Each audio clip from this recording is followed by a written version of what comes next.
hello Commanders, Commander Strings transmitting to you from the studios of Lave Radio. Up next is a tune for all you freight jockeys out there, Travelling, available on SoundCloud at 12 Strings Inc.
You're listening to Lave Radio, the hottest show this side of Dizzo.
Greetings, Commanders, and welcome to episode 367 of Lave Radio, the show that talks about the universe of Elite and the fantastic community that surrounds it.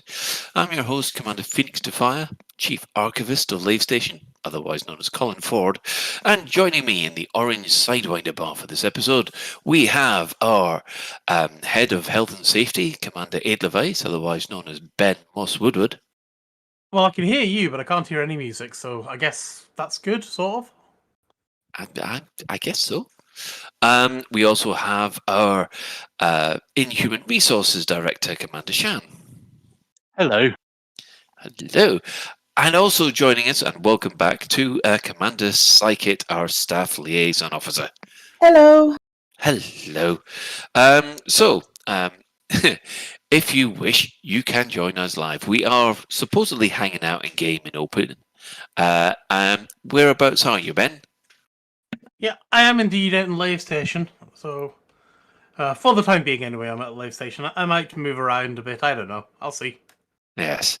And if you can't get to us in game, you can always join the Twitch chat channel, which you can access through laveradio.com/live. Click on the live chat, or you can go to twitch.tv/laveradio or Lave Radio on YouTube, or even Lave Radio on Facebook. So we'll have a quick run around the crew, see how they've been up for the last couple of weeks, in Psychic's case anyway. But we will start this week with Commander Shan. How's Project Beta going? You mean Test Subject Gamma? Well, it's one of them. It's one of those Greek letters. Well, starting off in game, slowly making my way to one of the Colonia bridge ships to check that out. I was on my way to rescue you, Colin, but I'm sure we'll come on to that later. So out of game, Test Subject Gamma, aka Hobbs, has recovered from his Mrs. Shan encouraged wasp sting, which is good, and had a escape into the garden because we had him on we have a harness we put him on, and then we put a stake in the ground attached to a long dog lead, and then he can run around the garden, sort of. What kind of steak? A nice sirloin or a bit of No, well, it's a proper dog lead steak. It's a dog lead steak. I've never heard of a dog lead steak. I've heard of ribs, you can get them on. You can get them from Iceland. Apparently, never. Okay. Are they frozen? They come from Iceland, so yeah.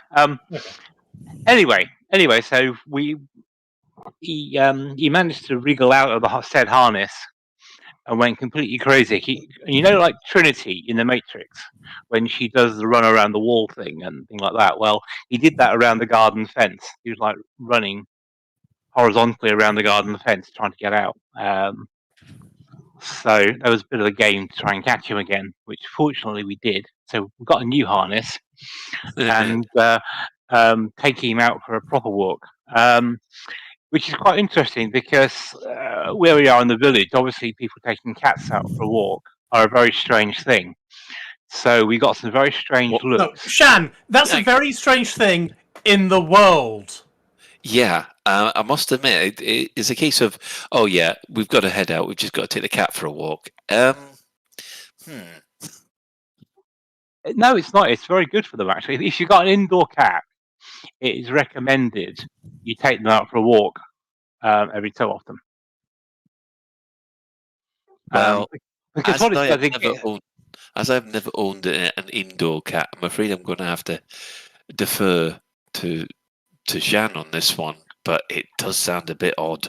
Anyway, we get some quite unusual looks and some weird comments from people as they saw Hobbs walk along. Cat on a lead. Cat on a lead, yeah. But I also found out today, or yesterday rather, that it is impossible to make a cat dizzy by spinning it around. And again, any complaints anybody wants to make to the RSPCA, please. Lave Radio is not responsible for Shan's cat handling habits. Well, I didn't get it by the tail or anything like that and do the proverbial swing a cat. It was just like cuddling it and spinning round and round and round a bit slowly, just to see what happened to it. And I got dizzy and it didn't. So I thought you were testing the size of your rooms.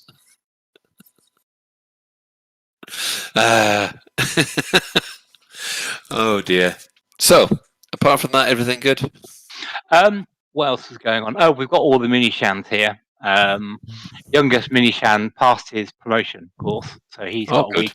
He's got a week off, and he has to learn where he's going to be posted and take up his rank. Eldest mini Shan is busy doing assessing. And another note is I can't sing the praises of the Arcane series on Netflix highly enough. Absolutely incredible series. My series of the year so far, and dare I say it, even better than Squid Game. Arcane, absolutely brilliant. Well, I've got to get Cowboy Bebop out the way first before starting on that.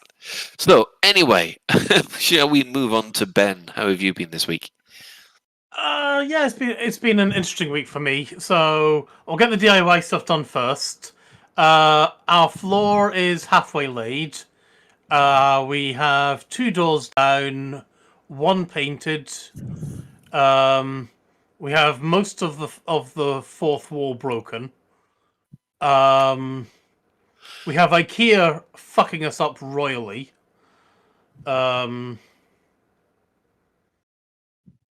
Oh, and apparently I put the curtain poles up half an inch too high, but I flatly refused to drill any holes because we're drilling into the lintel of the windowsill, and I ain't doing that. Last time we did that, about a quarter of the wall fell down, and I ain't doing that ever again.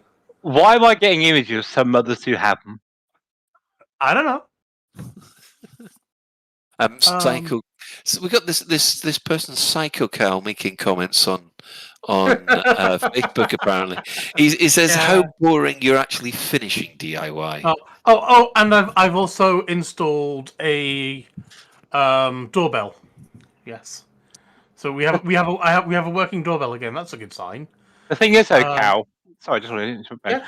The thing is, Cow, about Ben's DIY is it's like the 4th bridge, because he'll finish it or think he finished it, and he then has to go back and correct what he tried to do, and then go back and correct. So he never actually finishes it.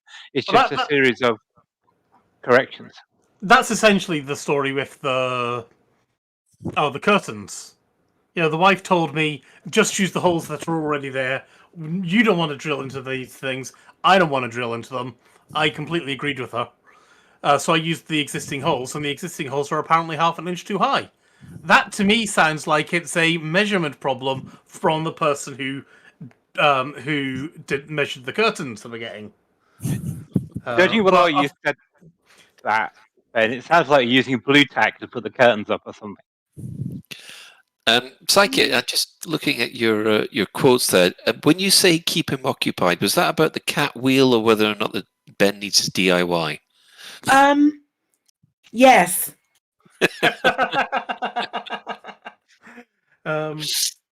Yeah. Have you been into anything in game then, Ben? So in game, I've gone off and I've signed up with the Fuel Rats. I'm still just a rattling. I've been on a couple of rescues, both of which actually have been quite exciting. I've not actually dropped any limpet. I've not been the first responder for anyone yet, but I did like an emergency escape from Lave Station the other day, and en route out of the station, I was under attack in my fuel ratting ship.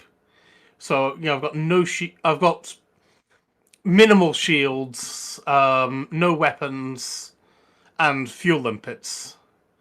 And I was under attack leaving the station, but I made it. I escaped and I made it to the client in time, and the client got fuel, so that's a good sign. By attacked by humans or? I was attacked by real humans. Ah. They decided they were going to send a few missiles up my tailpipe. So that was exciting. I've done some trial runs, and they were all kind of exciting as well. We've had one client who can't spell my name, but thankfully somebody else came on and they managed to spell the other person's name, so that was okay. Well, they couldn't spell Ben. Well, they couldn't spell my commander name, Edelweiss. I have learned that, and I hope they don't mind me saying this, but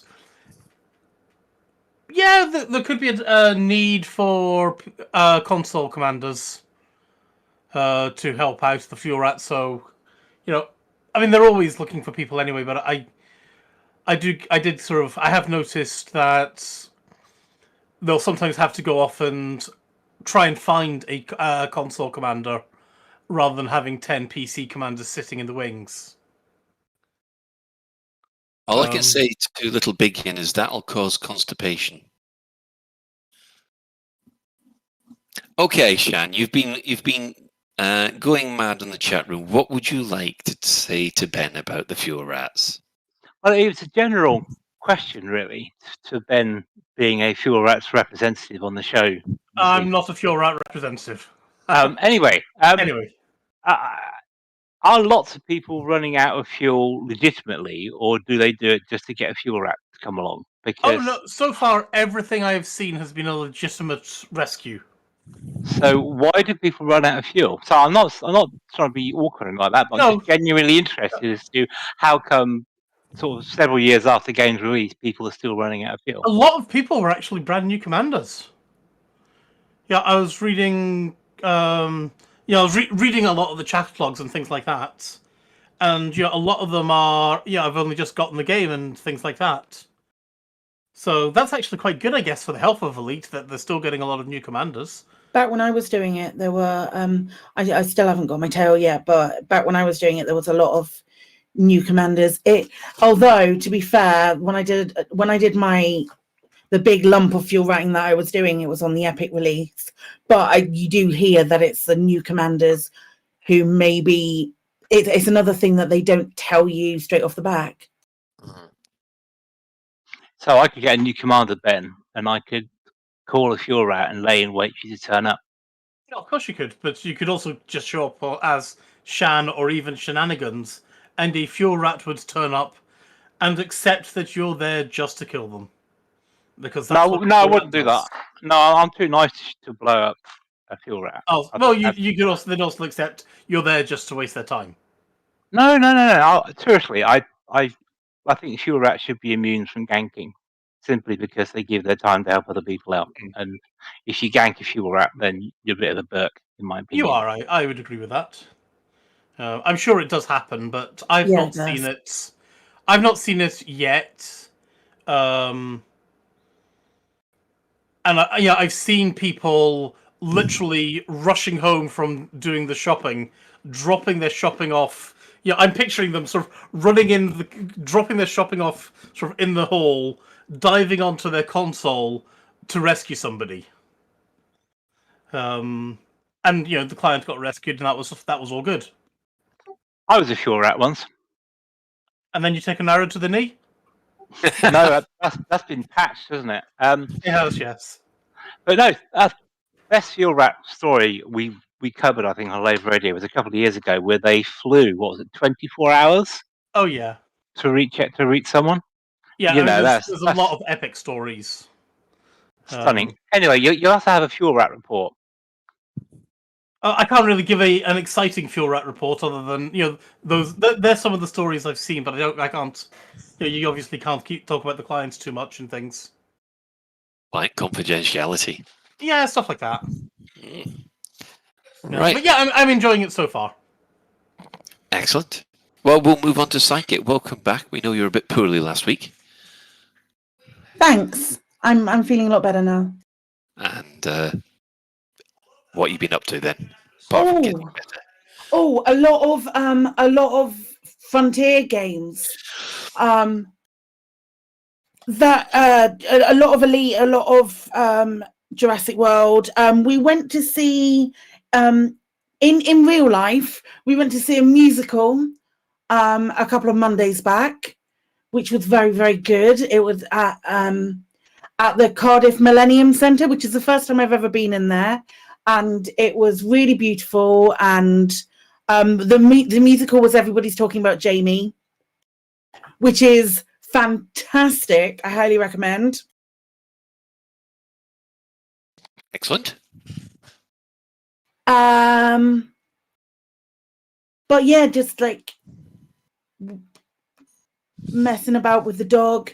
I found, having been an owner of house cats for a really long time, that if you play with them in the house and give them exercise within the house, you don't actually have to take them on walks.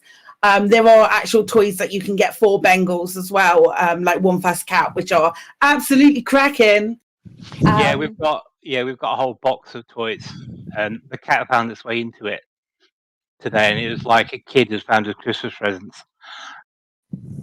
But we just want to. Well, the thing is, though, we take dogs out for a walk, and we just want to give it the full walking adventure cat experience. Yeah, ours rolls out of ours has rolled out of harnesses before as well. So, and then went and met a very good friend of mine in Cardiff as well for the first time. Someone that I've known online, and that's about it. And then lots of Elite Dangerous and background simulation working stuff, which isn't going well because it's all dire. And I made myself a new ship. I've made myself a little carrier for doing BGS stuff in the squadrons area, because it's quite nice to have a small ship because it's easier to land closer to the places. Yep. And then other than that, I'm just addicted to Jurassic World Evolution 2. Yeah, I mean, I saw the review for it in The Guardian, which, first of all, it got reviewed in The Guardian, and secondly, they said it was the closest we'll ever get to actually having the park for real. So that's high praise. Fantastic. It is a fantastic game. It is consuming. I think about it when I'm not playing it. It's really bad. Oh, no. She's heard that the story mode is a bit short. Is that right? The campaign, yeah. The campaign is probably about 5.5 hours, if that. However, it acts more like a tutorial. If you've played the first game, it's like this is what we're introducing that is new. So play through this, learn the game a little bit, and then Then you're into sandbox, which is the main thing anyway. The challenge mode and the chaos theory is absolutely where it's at. It's amazing. Okay. Something to have a look at a later point. Then. So yes, so Psychic. So one of the things I felt a bit limiting about the first Jurassic Park was it was quite difficult to lure the guests to get eaten by the dinosaurs. You had to work quite hard to get to kill loads of people. Is it easier to, if you like, eat people in this number? I wouldn't know. I wouldn't know. I haven't tried that yet. The challenges that I've experienced thus far haven't been, let's see how many people you can kill and how much of your park you can mess up. I've not really played the sandbox yet. Yeah, because in the first one, unless they patched it, because I haven't played it for a year or so, but in the first one, I had the idea of putting a shelter in a fence and then opening the gate, sounding the alarms, so all the people would then run into the shelter, and then putting dinosaurs in the sealed off area, then releasing the people, then they'd all run out of the shelter and get eaten. But you couldn't actually seal off the shelter. I don't know that you'd be able to do that. I don't know that you'd be able to do that in Jurassic World 2 either, because there's a modicum of belief within the game that you don't actually want people to be eaten by dinosaurs. I know it's a novel experience for you. For science. I think it's well proven that big sharp teeth, when impacting on soft fleshy bodies, normally win. I think that one's been well proven time and time again, Shan. I don't think science needs to step in here. Okay, so we'll. I like this. Paul Archer in the chat room says Shan would find a way. Well, it's the same as in the zoo game, wasn't it? I saw a video because you couldn't actually feed people to lions and stuff in their zoo game. And that's why you didn't buy it, isn't it? Yeah, it is. I couldn't feed the people to the lions or whatever. I just couldn't do it. But apparently, someone found a way by putting the lions on top of a plateau, and then hollowing out the plateau, and then just dropping the lions on top of the people underneath it. So you can kind of do it, but I didn't think of it. So. Oh, you can just hear the disappointment in your voice. Oh dear. Well, let's see, what have I been up to for the last week. Let's see. Well, plenty of power play. The Emperor is now back up to number 2 in the power play charts, thanks to a sterling effort by our followers. I have to thank those guys who are following me on Twitch as I crawl my way to Colonia. I had a bit of an accident, which would be explained by what else happened to me this weekend, which meant that my clipper went from I crashed into a planet at about 300 meters a second, and lost 75% of the hull. That wasn't good. But unfortunately, what happened to me over the weekend was that I got my COVID booster, and let's just say it didn't go all that well. Sort of, kind of in hospital Saturday, Sunday, hooked up to a drip, and plenty of paracetamol. It was, one of the rare occasions, I'm afraid to say. Go on, Sean. I was just about to say, just the fact that Colin ended up in hospital for a couple of days should not put people off getting their booster if they're eligible for it. Well, put it this way, my as everyone refers to Mrs. Shan or Mrs. Ben, well, in that case, Mrs. Colin, she had her booster the next day while I just got out of hospital. So she's managed absolutely fine. Well, I had my booster this week as well, and I had a bit of a sore arm for a day, and that was it. I mean, it does seem as though the booster seems to, and it seems to give people more symptoms than the first lot did. And I had a leaflet that said that's entirely normal because your body is then fighting back against the booster, as it should do. So if you're sick, then don't worry about it. It means your immunity is building. Yeah, I'm getting my booster on the 6th of December, I believe. Yay! So, yeah, don't get put off by my experience. I had a rare event, but I'd still say to people, get it if it's available. Are you okay now, aren't you? So Yeah, I'm fine. And well, just what was happening was that the reason I crashed my ship was I wasn't fine when I was flying it. So yeah, my concentration wasn't exactly there. I'd have come and rescued you, Colin. Yeah, I had 400 light years to go to the next settlement where I could repair my ship. I'd have still come. You can rescue people really fast with a beam laser.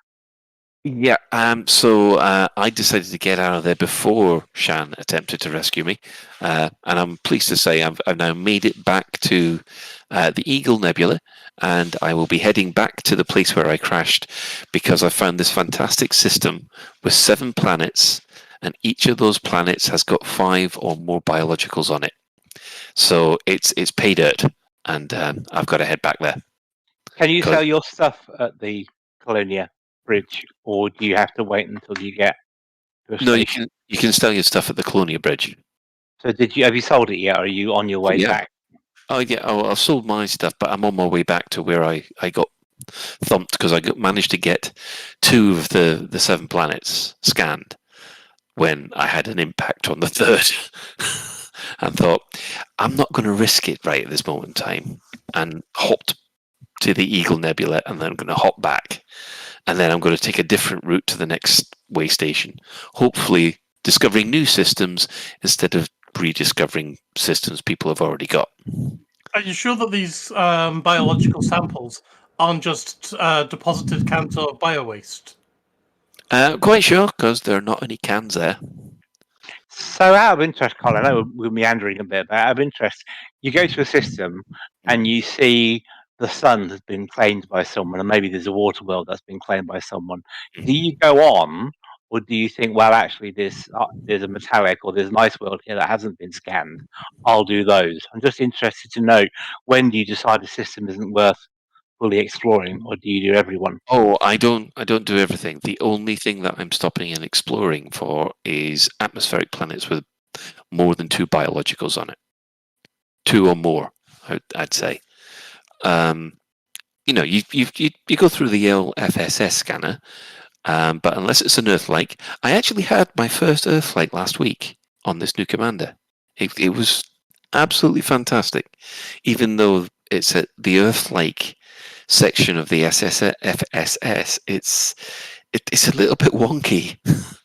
There's a little section where it says that it's going to be an Earth-like, but it always turns out to be a frozen world. It just. Ugh. Do you have a process you go through when you find an Earth-like? Because for me, if I find an Earth-like, I'll fly to it, take a couple of screenshots, and then put a note in my I can't remember the logging program now. EG Discovery, that's it. I put a note in there that's an Earth-like. So basically, every single Earth-like I've found, I have a screenshot of. Is that something you do, or? Yeah. This is the Earth-like I've got, and yeah, I must admit, it is that rare to come across them. You've got to log them. Yeah, and I see everybody else is agreeing with me that you don't stop for one biological, because that's just bacteria. You only stop for number 2s. I only stop for number 2s and more. So anyway, I think it's time to move on. So the development news. Now, what have the devs said this week? Well, it's not been a massive week for news. They are building up for Update 9. On Wednesday, there was the issue with the Community Gold Reward and the modification and application of experimentals to the FSD drive that happened. Now, there did seem to be a lot of confusion going on here, because when people try to make an application of experimental effects, it kind of crashed, and people didn't like that. obviously. So a whole lot of discussion was had in the forum, and the guys said, right, okay, what we're going to do is we're going to go away and look at it. And then they came back and they said, actually, that's a bug because you're not supposed to be able to add special effects onto these double engineered modules. And then a lot of people said, well, you can on the other ones. And then the next day, Frontier come back yet again and say, right, yes, you can on the other ones. So we're going to make sure that you can do it on this one. I think there's a little bit of lost communication there, to be honest, between either the community team and the development team. Shan? Yeah, I mean, I'm kind of mixed feelings about this one, because if I was testing it or even designing it, the first thing I would do and think of is, oh, what happens if you put an experimental effect on it? Because it's an obvious thing to try. But part of me thinking that there was so much, I wouldn't say salt, but crying about it, I would have been tempted just out of sheer mischievousness to say, okay, well, you have a choice. You can either, if you put an experimental effect on your FSD, it then decreases the power in your power plant by 3 megawatts. That would have been fun. So basically, you make it a downside to putting on in terms of trying to balance it. So, I mean, they had to make it consistent with the rest of them because, as you say, people could do it. But I'm surprised it didn't occur to anyone at Frontier to test the first thing everyone else was going to do. But, yeah, I think that there was a little bit of miscommunication because I was under the, well, this is just personally me because I didn't know you could do it. I thought if it was a double engineered mod, you couldn't do anything with it. That was it. You got your double engineered reward. That's it, set in stone. I didn't know you could add experimental effects. And I got a sneaking suspicion that someone else thought that too, which is why they turned around and said, no, you can't do that. And then it turned out you could. So, yeah. Okay, what is it, Shan? Well, I was thinking when they first came up, when these double engineered modules were first announced, not the FSDs, the very, very first time they did that, the question was asked, can you put an experimental effect on them? And the answer that came back was, no, it's not intended to have be able to put experimental effects on them. So then when they came out and you could do it, people went, yeah, yippee, we can do it anyway, and so it continued. So if I'm right in remembering, the original intention was not to have them with experimental effects on. Okay, Slackit. Now I'm remembering it completely the opposite way because I am fully. And I've said this a couple of times over the last few weeks that I can remember watching a live stream, a Frontier live stream, where they went and you can also put an experimental on it. Now this could absolutely be like a Mandela effect or something like that I'm just remembering it that way because I just knew that was the case, or like I always just expected that to be the case, but I don't know. Yeah.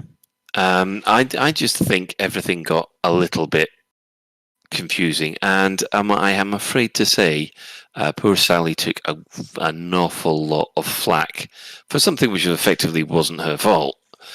So much so that in today's stream, Arf was asking everybody to just back off.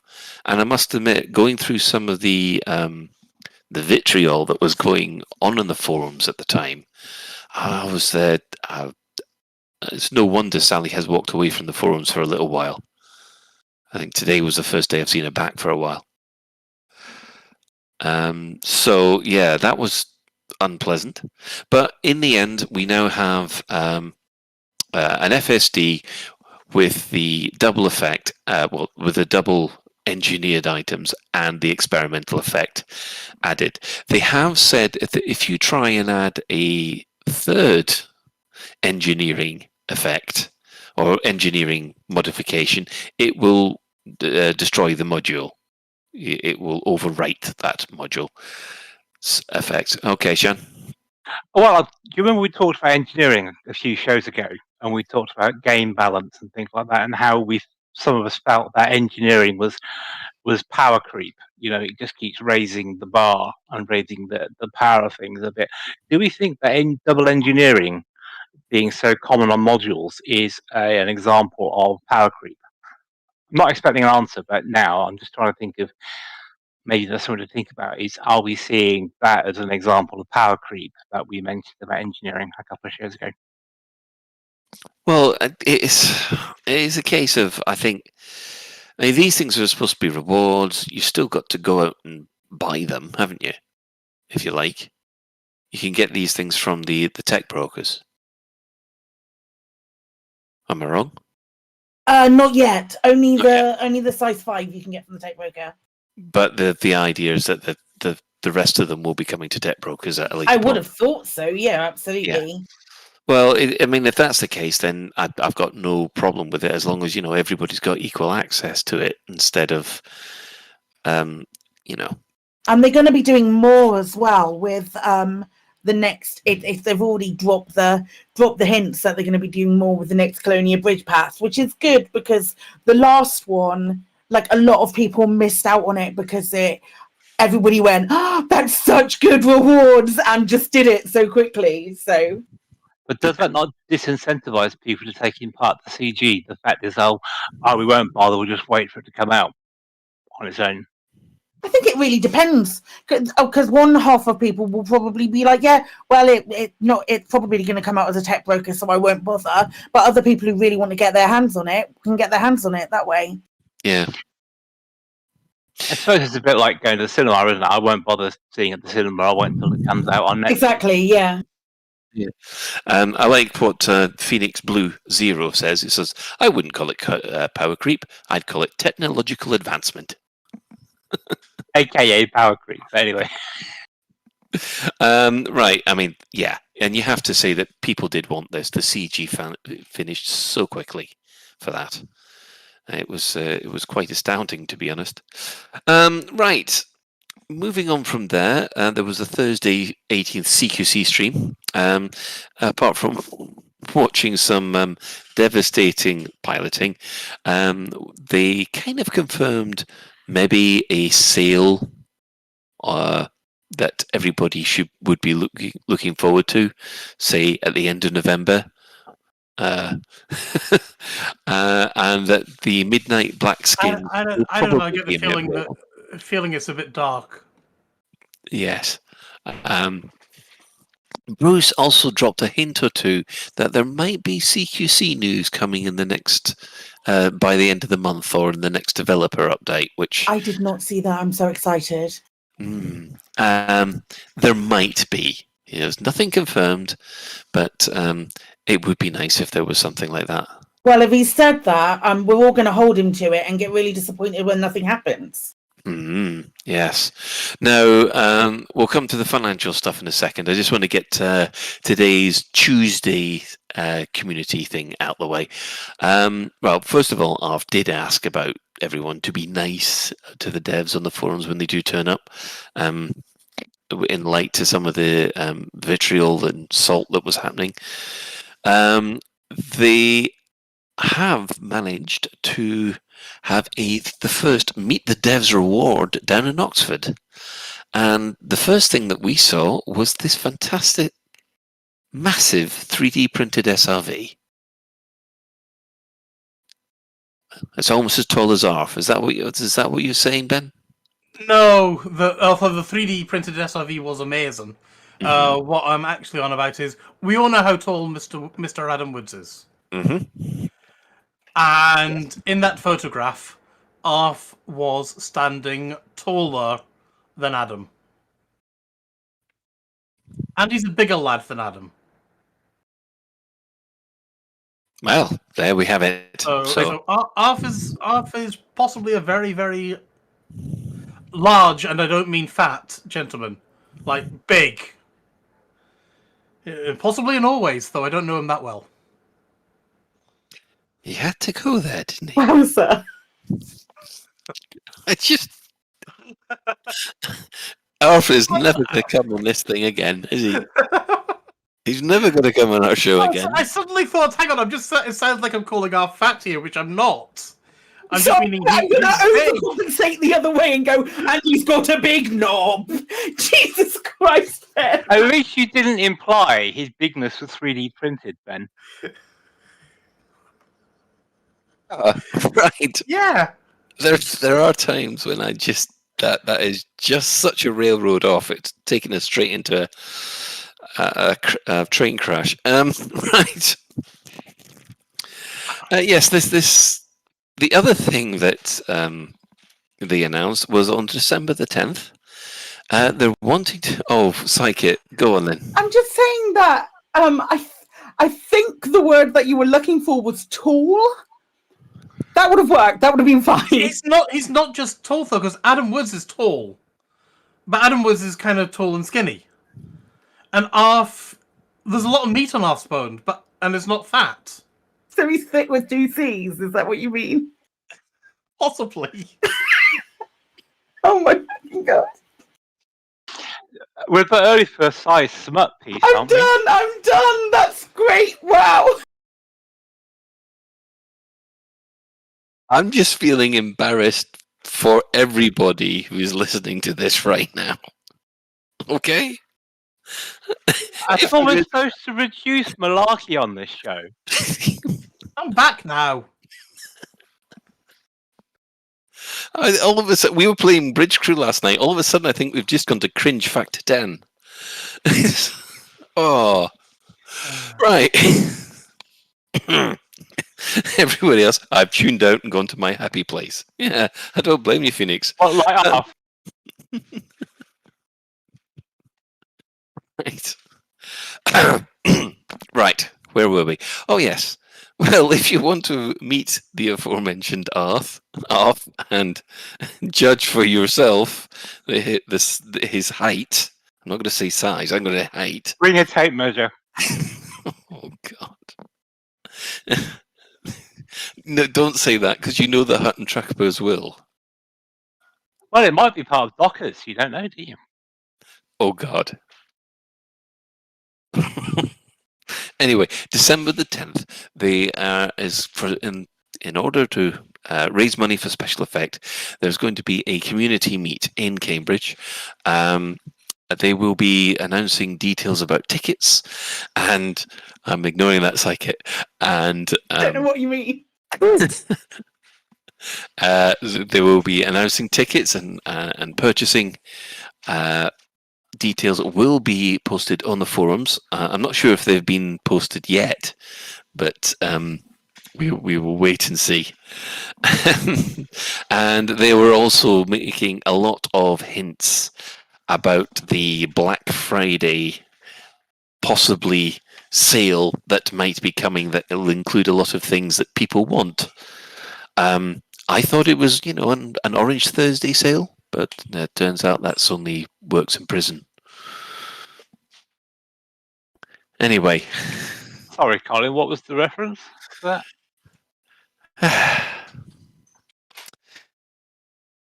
Beetlejude. Yes, a bit busy. And please don't want to go because of COVID. Yeah. Yeah, the wife has already bagsied me for that weekend as well, so I can't go on the 10th either. As I only found out today, I've yet to ask. Yeah, good luck with that. So, if Arf is really that big, tall, whatever, should people who are there sort of line up and compare sizes? I think we should, yes. On a photo, so we can get a judge of how big he is. I think what we actually need is Arf standing next to Karash or something. Oh, that's just cruel. One of these things is not like the other. Oh, dear. Well, so you compare Crash's size with Arf's size. Yeah. Or David Braben, that would work too. Arf next to David Braben. Right. I'm going to call an end to this bit because we've got to move on to another bit. Right. Big financial news, though. The share price for Frontier suffered one heck of a big hit it lost 40% of its value in a single day, to which they blamed the poor sales of Jurassic World, of all things, which is quite ironic considering how well Jurassic World 2 is reviewing at the moment. Well, that was the primary reason. There are others as well, as Shan will no doubt tell us. Well, it's interesting because I read the report in Bloomberg and in on another site, and it was quite a big drop. And they did say basically it was because the sales for Jurassic World 2 haven't matched the expectations they set to the industry, and the reason why they said that was because, hey, it's November and there's lots of other games coming out, and we're struggling for people's time. I thought it was quite a strange thing to say because I would have thought that's been the same every single game's release, and they would have known that. I'm just wondering if there's a couple of things in this. First of all, the Jurassic World sequel has been delayed now until June next year, I believe. So what I suspect happened is they made commitments to the investors that the game will be out then. The film was then subsequently delayed, meaning they had a choice whether to satisfy the investors or delay the game so it coincided with the film and you got the marketing boost that entailed. So I think part of the reason it didn't sell quite as well as they expected was because the film was delayed. The other thing the Bloomberg thing kind of hints at was it may be linked to Odyssey as well, and the issues they had. So basically, the theory, and if you look at the form, if you look at the graph shows, is they said to the industry, "We're releasing Odyssey. Odyssey doesn't do as well as they expected." They then say to the investors, "We're releasing Jurassic World 2, that then doesn't do as well as expected." So when it happens twice, to the market would appear to be a pattern of not hitting expectations, which is probably why we saw the big jump. I'm hoping I'm hoping this is a dip that will gradually increase as time goes on, because 40%. It's already picked up a bit, hasn't it, since the drop? A bit, but I'm just hoping it takes a short amount of time to recover that 40%, and the industry hasn't decided that Frontier was overvalued at where it was, and where it is now more or less is the proper valuation of the company. But we'll just have to see. Okay, Psychic. When you mentioned the other games thing, the thing that really struck me with especially the Jurassic World release was the fact that Forza 5 came out on the exact same day, which was free on Game Pass. So there may possibly have been some of those 10 million people who might have been playing Forza 5 and getting it on Game Pass might then not have been inclined to buy something like Jurassic World. Just for an example of an incredible game that's completely blown up that came out at the same time. But other than that, I think you're absolutely right. Yeah. Do you think there's much of a joint? Do you think people who buy Forza would have also bought that? I don't know. I'm not. Yes, because I am that person. I have also played a metric fuck ton of Forza in the last couple of weeks as well as playing when I wasn't feeling very well last Tuesday. I was playing Forza because that was when it came out. Well, yeah, it's interesting you say that, Syke. I'm just thinking about conversations with a mini Shan, because he enjoyed Jurassic World, the first game, and I noticed the second one was coming out. I said, "Oh, you're going to get the second one?" And he says, "Well, I'll wait until it's on Steam sale." Yeah, that's the thing as well. That's such a pattern for a lot of people, is that they will wait to see it on, get it on the sales as well. But yeah, he then bought Forza at full price because he was pestering me to find my. I know people who've spent hundreds of pounds. Well, I know people who've spent like 90 quid, dropped 90 quid on Forza as a pre-release and the VIP pack and all of that sort of stuff. I just have it on Game Pass, so I effectively, essentially got it for free, but obviously I'm paying a monthly fee for Game Pass. But it's also an excellent game. So I would be really spoiled in November. What can I say? Yeah, although it goes back to the question, surely the release date for Forza was known. So you would think, oh, hang on a minute, we know Forza's going to be really big. We'll either release it before, or we'll wait a few weeks after Forza comes out, so we don't clash. Yeah, It's another one of those things where, they're clearly not going to overlap, that kind of thing, and not everybody is as lucky as me to be able to invest all of my time into video games. So I can appreciate that people who might need to split their time a little bit more effectively might not be playing Jurassic World and choosing Forza instead. Yeah. I think we shouldn't also underestimate the effect on the market perception of them following the investors, but also not taking advantage of a film release. Yeah. That's what I was going to say. I think it would have been a different case if they were releasing the game about the same time as the film. But yeah, it's a case of sometimes when when these things happen, the game has to either come out and start earning money, because people keep on thinking it's the game's business, but it's not. It's really business game. It's got to come out and start making money. Otherwise, can you afford to have a property like that on the shelf for 6 months while it waits on the line for the film? That would look even worse than the balance report, I think. But yeah, Sean? Well, a couple of other thoughts that spring to mind is, first of all, perhaps one of the reasons why there was so much focus on Jurassic World was because it's a licensed game. Frontier have to pay for the license to do that, so therefore that affects the profit on that. The second one, what I think it does mean is it means the release of the Formula One game that's due out is now absolutely critical for how Frontier moves on. I think, because if the Formula One game does well, I think we'll see the share price jump up again quite quickly. If it is another miss sales-wise, or even not quite as good as people think it was, then that could potentially have another downward pressure on it. So I think maybe the Formula One game is a bit make or break at the moment. Well, you're going by the movie star rule of 3. If a movie star has 3 flops in a row, they're normally considered done. So, yeah. Psychic? Or we can look at also because F Devil falls under the same bracket, right? So you've got the developer side, and there's not a separate share for Foundry, is there?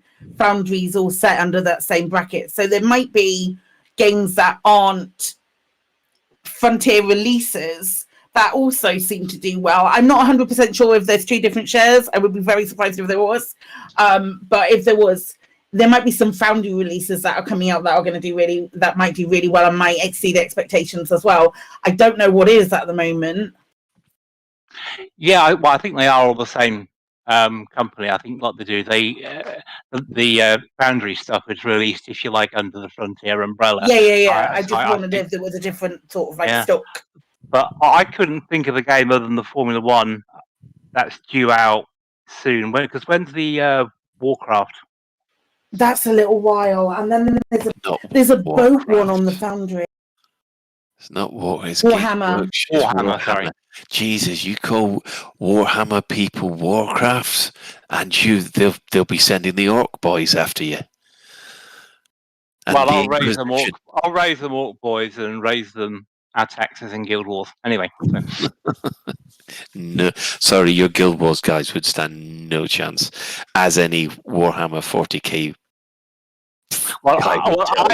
I'm even bigger than half, so take that. Psychic? No. And then there's Far Changing Tides, which I think is a sequel. That's coming out. That I don't know whether that's coming out before the. It doesn't say. It just says coming soon. Yeah. But that's the Foundry. That's a Foundry game. That one might be interesting, and also the Warhammer one might be interesting to keep an eye on. Neither of those appeal to me, not like anything else, but Well, someone has said that I can't see the Formula One. Bitstorm has said that you can't see the Formula One management game being super popular. You'd be surprised. Oh yeah, management games are huge. Oh, and just look at Football Manager. I thought everyone knows how much of a behemoth that is. You put that together with the amount of people that follow F1, and my son has got me recently back into watching and following F1. It's phenomenal. I wonder if they'll make the Formula One game true to life, where they have a little thing like, if player name equals Verstappen, then FIA buff +6 or something, you know. You're thinking of F1 drivers in D&D, are you? Yeah, like if you're Verstappen, you have an FIA buff +6 or something. But I mean, just thinking about the F1 game also, that again is a really big expensive license. So that game has to do well to recover. I would suspect at least a 5-figure license fee for that. Well, we will have to wait and see. When it comes to management games, we know that Frontier do very, very well, and if they've managed to get the F1 sorted, I think they'll be fine. Right, well, let's have a look at what's been happening in game this week. Well, it has been quite an exciting couple of week or so. So on the 17th of November, the NMLA retakes the Steel Majesty megaship. It's gone on to a point where even anybody who is still on board the ship, the Empire now considers them to be casualties of war. According to our intel, a majority of the NMLA surviving cells have gathered together for this operation. They were assisted not only by Aaron Walsh's loyalists, but also members of the megaship's original crew. So yes, that looks like the last vestiges of the NMLA have regrouped on this one megaship. On the 18th, it was confirmed that Salvation's allies have triumphed in the T-Tauri system. So poor old Admiral Tanner got a bit of a kicking. Also, the Dredger incident has now fired off a CG. Has that CG actually been completed yet? No. Or still ongoing? No, it won't complete. Who's actually winning at the moment? Because I can tell you, I'm looking right at Nora right now. Excellent. It is. I think the people who are going to win are the Scriveners clan, and not Orion University. The cheeky so-and-sos. Yeah, because I thought there'd been some manipulation of the figures. All of a sudden, the goal levels for one of the two factions had changed a lot in the last week. What do you mean? They moved it. The goalposts have remained the same since the begining. Yeah, they moved the goalposts since the beginning. Yeah, No, they haven't. No, it's exactly the same. 32 mil for Scriveners and 48 for Orion. That was what it started at. Right. Okay. So the Scriveners look like they're going to get away. Let's hope. Yeah. Although we really shouldn't judge. The Neo-Monoliths are continuing on the 19th of November to gather more forces in Mudhirid. So that's going to be interesting. I can see yet another combat CG maybe happening there. On the 19th of November, this was quite interesting. The Colonial Bridge project faces possible changes. Now, according to this is there's no doubt that the Brewer Corporation always thinks big. It's enjoyed a huge commercial success as a manufacturer with its starports, outposts, and its Drake fleet class carriers. But it says that there are rumours of a change to the plans for Phase 3, which may begin early next year. It's believed that the Brewer Corporation is revising its plans based on the unexpectedly high levels of participation from the galactic community. So it does look like that we're going to. That's it as far as the Colonia Bridge is concerned for the rest of the year. Chan? Do we know what do we speculate such response will be from Brewer? Do you think they're going to make it every carrier, a bridge every 10 light years because it's very popular? Or will they think, well, lots of people want to go, we'll charge people a docking fee, or there'll be some restriction on how much you can use the bridge out of so-called demand? Oh, well, at the moment, if I remember rightly, the plan was to have one of these megaships every 400 light years. Which, to tell you the truth, it means that I could probably go from one, using my 24 light year range clipper, I could probably go from one bridge megaship to another without a problem. I just think that they're going to work out different ways to get the rewards. What do you mean cannot need a fuel scoop? You still need a fuel scoop. No, you don't. You could if you were in a big enough ship, like an Anaconda or even a cutter, you could fill yourself up of fuel with extra fuel tanks and just fill up and then 400 light years and then refuel. You could do that. You could do probably double or triple that. You wouldn't need to stop at every block. Yeah. There you go. Saving a fuel scoop. Saving a fuel scoop. Dock every 1200 light years. Job. Well, we've got Ben on standby. And finally, today, the 27th, there is a crime wave raising security concerns. This is the expert larcenist known as the Winking Cat, or it could even be the Winking Cat gang as far as they're concerned. They've now gone and ripped off yet another weird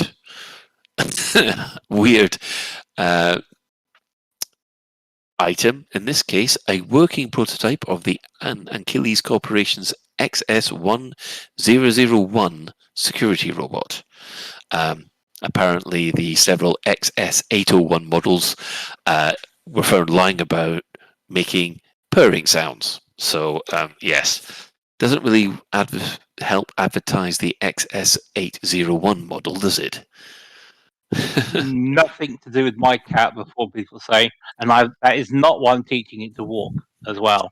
Yes. So what people are trying to work out is why the heck would someone want a portrait of an old emperor, and basically a cut-up playing card, and also a weird security robot. What could they be planning with those items? There are a bunch of students out on the rad for Rag Week. So you're going to say that we'll find a robot put on top of a statue at some point? Yeah, with a cone on its head. Yeah, they're a bunch of students. That's the sort we need to do as a student. You go out and collect random items. It's a high-profile treasure hunt. Yeah. So I mean, that's it's a kind of bizarre week in the game. I mean, anybody got any general comments about where everything's going? No? I thought Si wanted to say something. I've got nothing. I've got nothing. I'm still shook by the fact that Shan just said I'm teaching my cat to walk with no irony whatsoever. I'm relatively sure that cats already know how to walk. One thing that we forgot to mention in the community highlights was that update 9, we've got a slight update on when it's due. Now, before we were told sometime in December, on Tuesday's stream, they actually said early December. So, ooh. Yeah. Are we thinking first week, second week? Second week, 100%. I wonder if it'll be like on the 9th or something, just before they have the meetup. Oh, that'll be interesting. Or would it be the 5th? The December, because it can't be towards the end, because that's Christmas and New Year, and they won't really want to be doing anything that week. No. The week before, they may well be people having holiday who couldn't get it to the earlier on in the year. So I don't know. They're running out of weeks, I think, to do it. Yeah, I mean, I agree with you on there. I mean, my personal theory, it'll be first week in December, so not next week, but the week after, and that'll give them 2 weeks to put in any emergency fixes that they need to, because let's be honest, they probably will be needing some. Do we not think it will be, because all of the others have been a Wednesday? Mm-hmm. Is the 15th too close to Christmas to drop it and then have a couple of days where we go, oh shit, hot fix? No, that's far too close in my opinion. So, Colin, does your place, and Ben even, does your place have a change freeze in December? Yeah, we actually have a change freeze, I think, the second week in December, really. The only thing that we put in from that point on is basically any emergency bug fixes. I don't know about you, Ben. We have code freezes basically periodically, sort of from when we go off and make the patch all the way through till the testing phase. And then once we're out of testing, then we release and we're allowed to actually start real development again rather than just bug fixing. So but we don't do a specific one just for Christmas. Well, knowing Frontier, it will be on the 9th. Knowing Frontier, sorry, it will be on the 7th of December on the Tuesday, because they always like to pick on Lave Radio. Yeah, because it's always the day after us, just to give guard frequency and the loose screws they drop on us. Just because the guard frequency complained about it once. I love this. It's in the chat by Blue Ganymede, right? He's got this theory. The card that the winking cat has stolen has the Emperor's DNA on it. The portrait is so they can 3D print a face, and the robot is to make the 3D print mobile and lifelike. What do people think of that? Or just use a Holomy. They're just going to recreate the Holomy. I mean, they could recreate the Holomy, put it on top of a robot, but for added authenticity, use the DNA of the Emperor. Job done. Infiltration. Yes, maybe there's an Emperor's Hall somewhere hidden away that needs the Emperor's DNA for it. Maybe they're doing like a sequel to Red Notice, where they have some sort of biometric heist or something. I haven't seen Red Notice yet. Like I said, I've got to finish watching Cowboy Bebop before I can move on to anything else. And Hawkeye's on next week. Hawkeye's on tomorrow, isn't it? It's tomorrow, Colin. Yeah, it's tomorrow. Okay. It's a good theory, Blue Ganymede, though. It's the sort of thing I can see Frontier doing. Because it's just illogical enough to be true. Well, right. I think it's time for that time of the week. Store alert!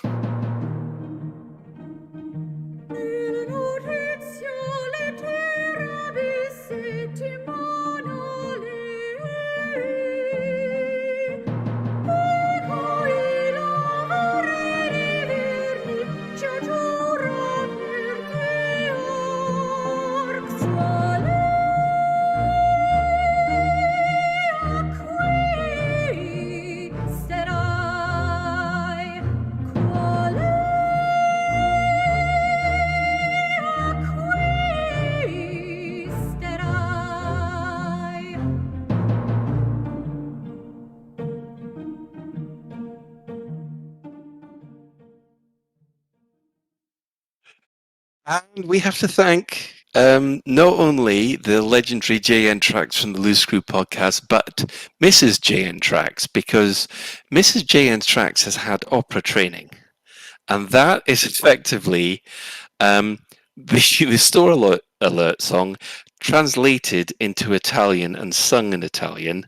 Okay, admittedly, Google translated. So if we have any Italian listeners out there, please let us know how well she did.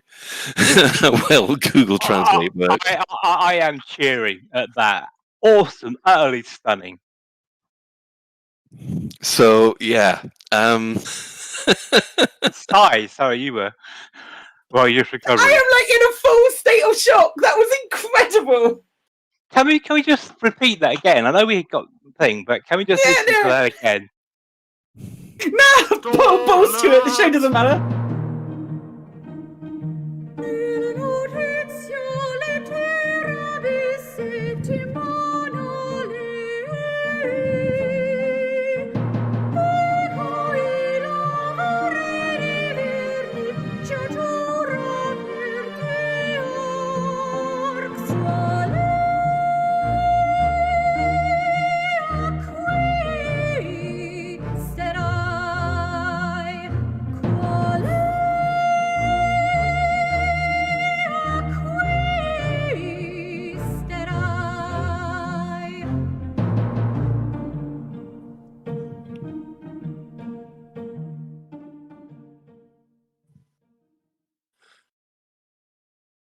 Giant tracks. Oh my god. Yeah, I don't expect this, but I really want the entire version of the song as an opera now. It just works, doesn't it? Her It works voice so is beautifully. phenomenal. What a beautiful voice. I know. Holy crap. I must admit, when I got sent that on, I think it was, Monday. I was an absolute shock. It was phenomenal. Apparently, we're going to have to come up with something for Loose Screws and send it back to them. Maybe something, I don't know, hillbilly like, because Ben and side duet. Nobody wants that. I've got to say, absolutely brilliant. I was just thinking, are we going to have an album release, different versions of the song? Oh my gosh, that was so good. the Store Alert EP. And the worst thing about this is the Store Alert itself is just some blooming Cobra Mark III shatter paint jobs.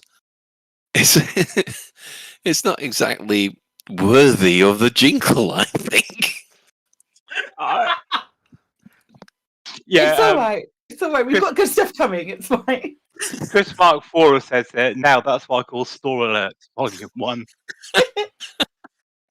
Yeah, I gotta say, I am literally speechless. It's not often I'm speechless about things, but yeah, utterly amazing. Thank you very much. That was utterly brilliant. We do have to point out. Well, GN Tracks did say it did take quite a while to set up and record in order to get the sound quality right. Well, of course it did. It's amazing. My God, was it worth it? And you know what was really funny? While that was playing, I could just hear everybody's jaw hit the floor.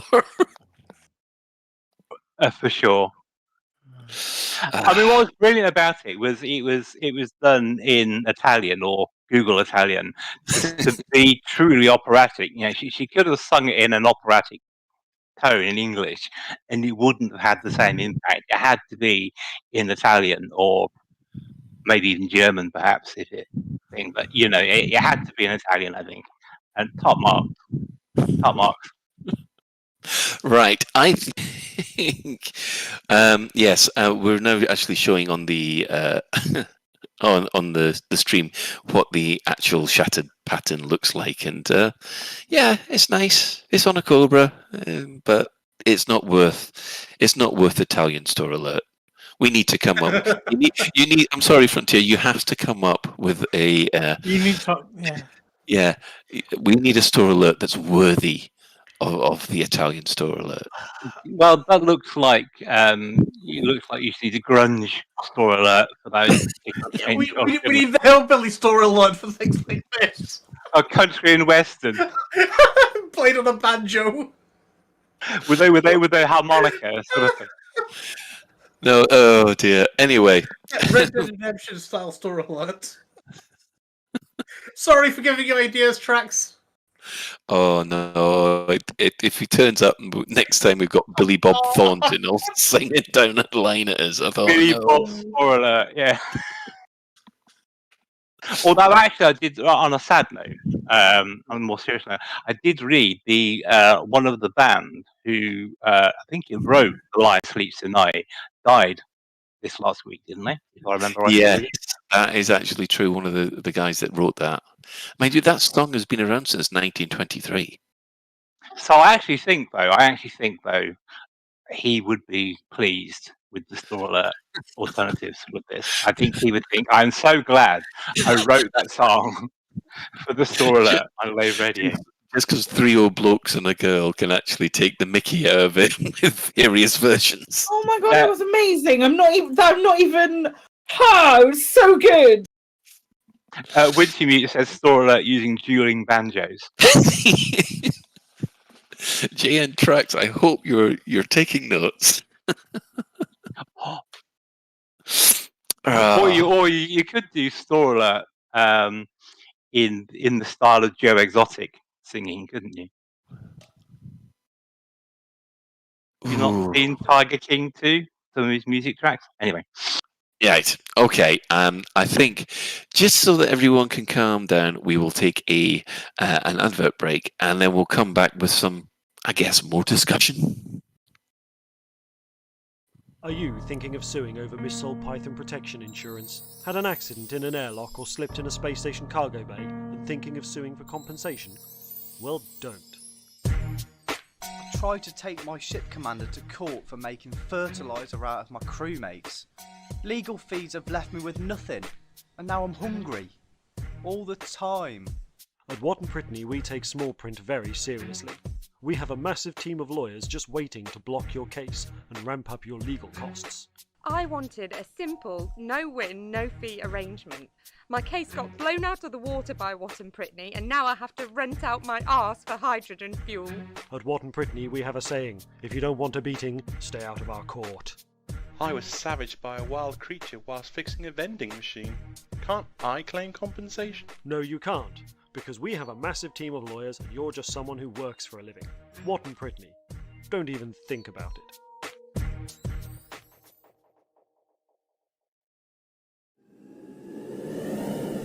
Your ship is a miracle of engineering, capable of handling the most intense situations.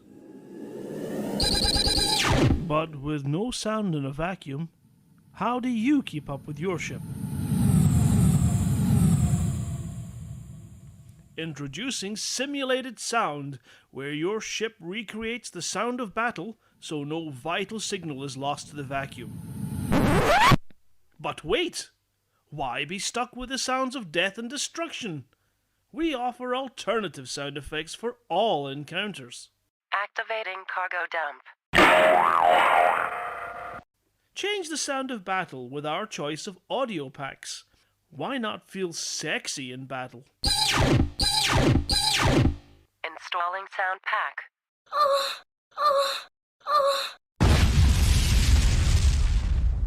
Or go for a cute farmyard scene.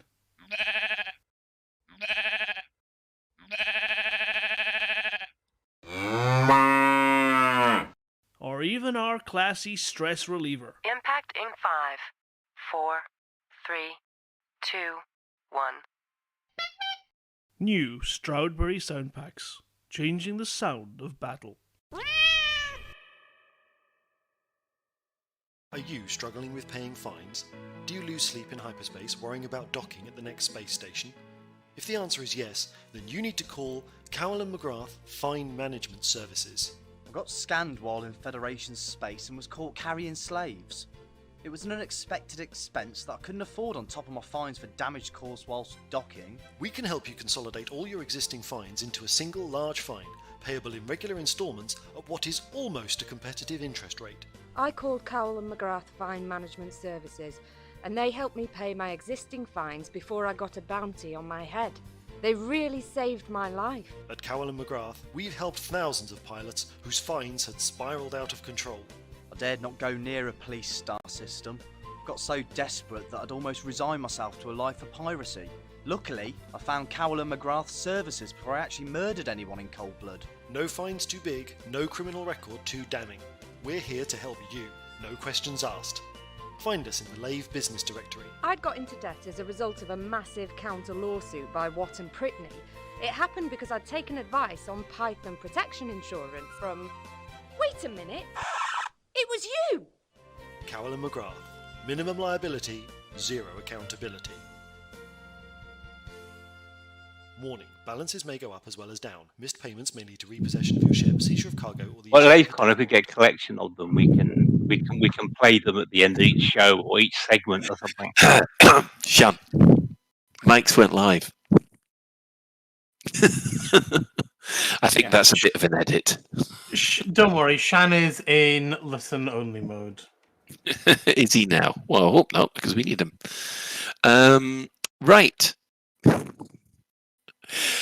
Now, the main discussion this week, well, I don't think that we've really finished off or able to do justice the new kind of missions that could be available to us. And of course, we didn't have Psykit for her unique opinion on these kind of things. Now, Psykit, we're going to ask you a couple of questions here. Okay. Yeah. I'll concentrate and actually pay attention then. Okay, would be helpful. Now, the kind of questions we were asking were, what kind of missions would you really like to see in for basically engineers, and what kind of missions could you see using the new SRV? Just a small subject. It's like just a tiny subject, nothing super inconsequential, you know. I'd like to see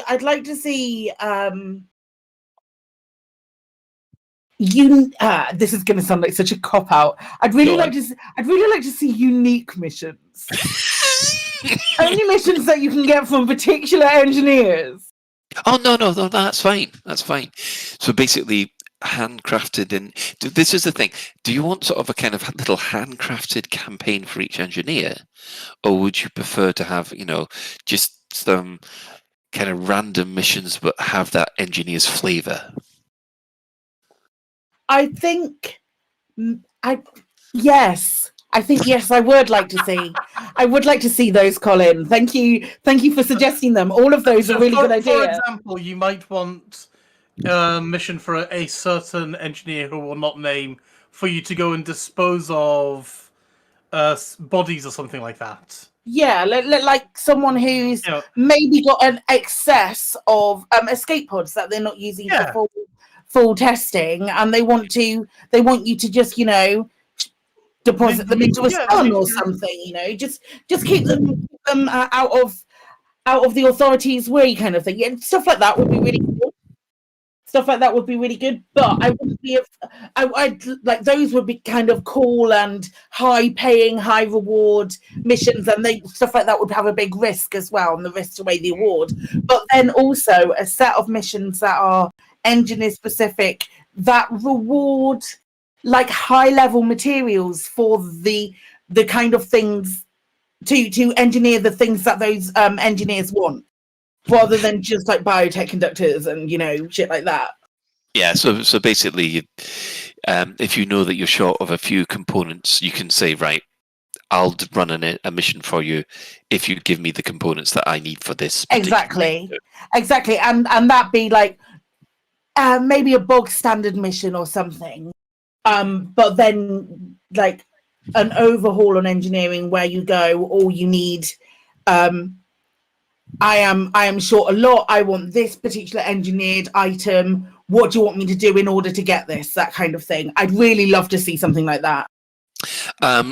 Blue Ganymede seems to be a bit confused on the chat room. He's saying, make bodies disappear like Birkenhair's pie shop. Well, we don't know what Etienne Dawn does with these escape pods, do we? So your guess is as good as mine. but just don't ask for the special stuff from the local butchers around there. Yeah, as far as the new SRV is concerned, I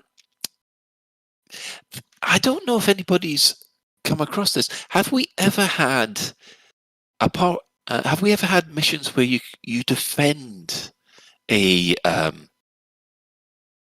static placement or there were scenarios in. Oh, do you mean like the scenarios in space? Scenarios. Yeah. You can either join or pirate the installations, but there's nothing with the SRV, which means drive to this settlement and defend the settlement against attack or anything like that, is there?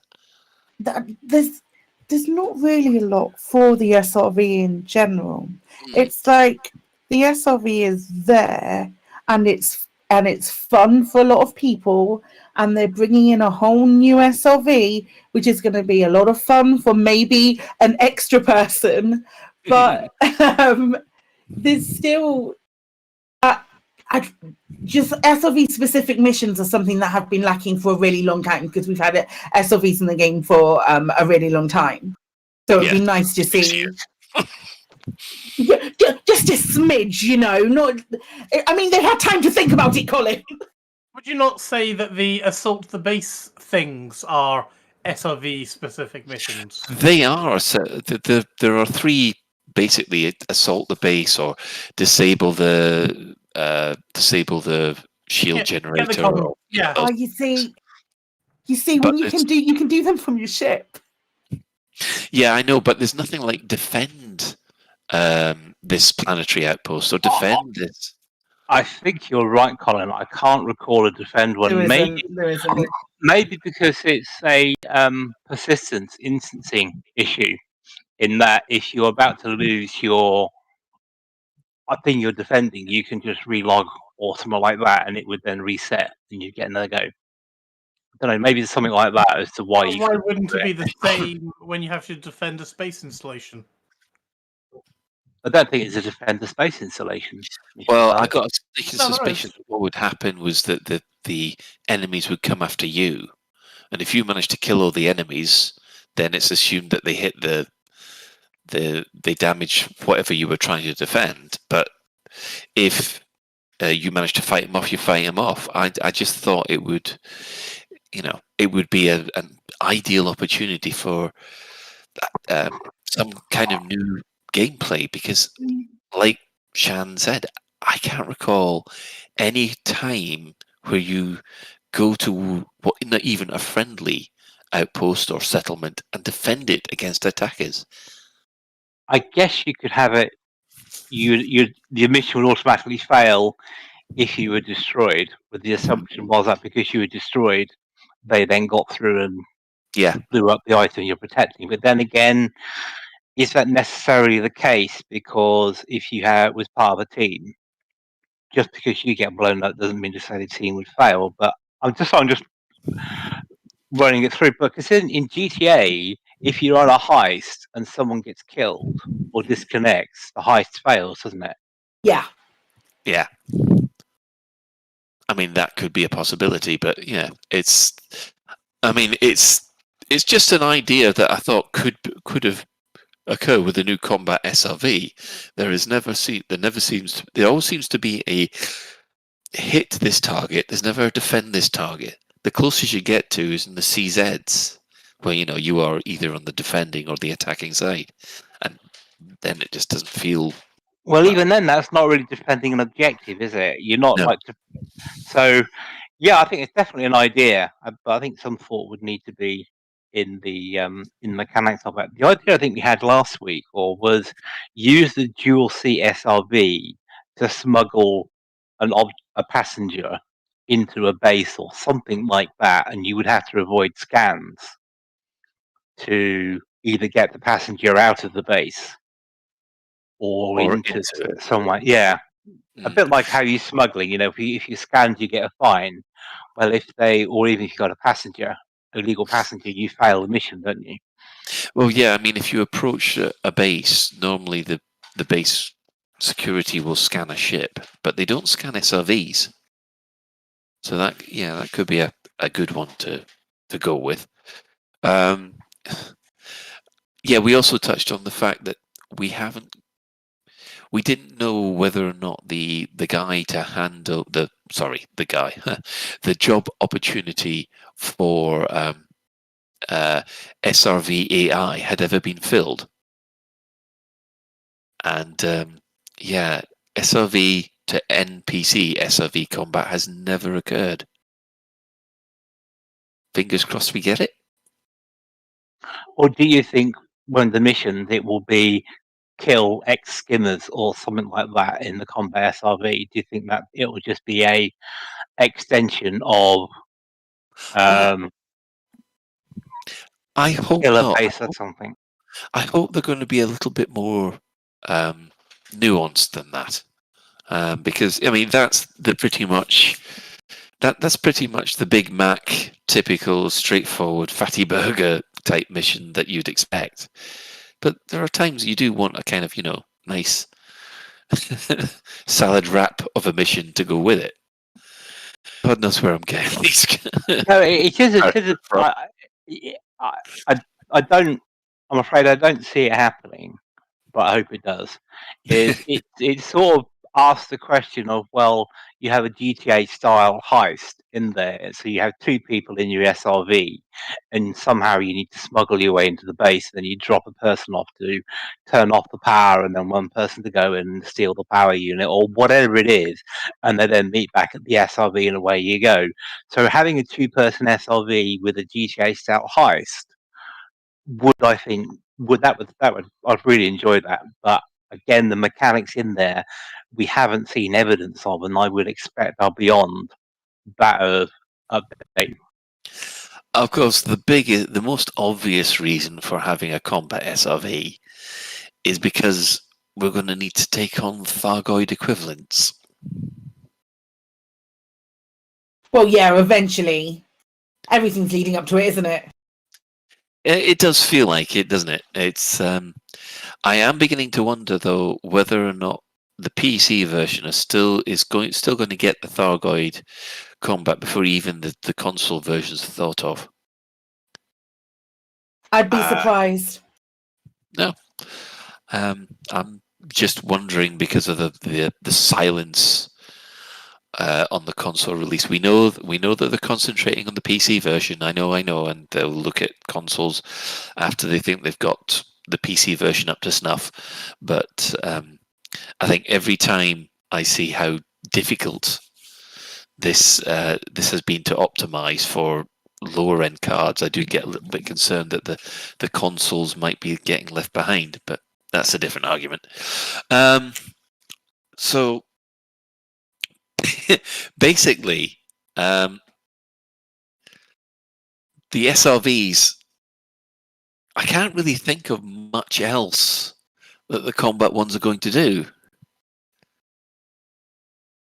I guess the question is, Colin, what can you do in a 2C SRV that you couldn't do in two SRVs? Well, obviously, it's a difficult question to answer without being or knowing the full mechanics of the 2C to SRV. I would suspect, though, being able to maneuver and shoot better than you were able to in your standard SRV. So being able to run and gun. Yeah. Yeah. I got a sneaking suspicion the turret will not work without the second person. It'll be fixed forward only. God, I hope not, but possibly.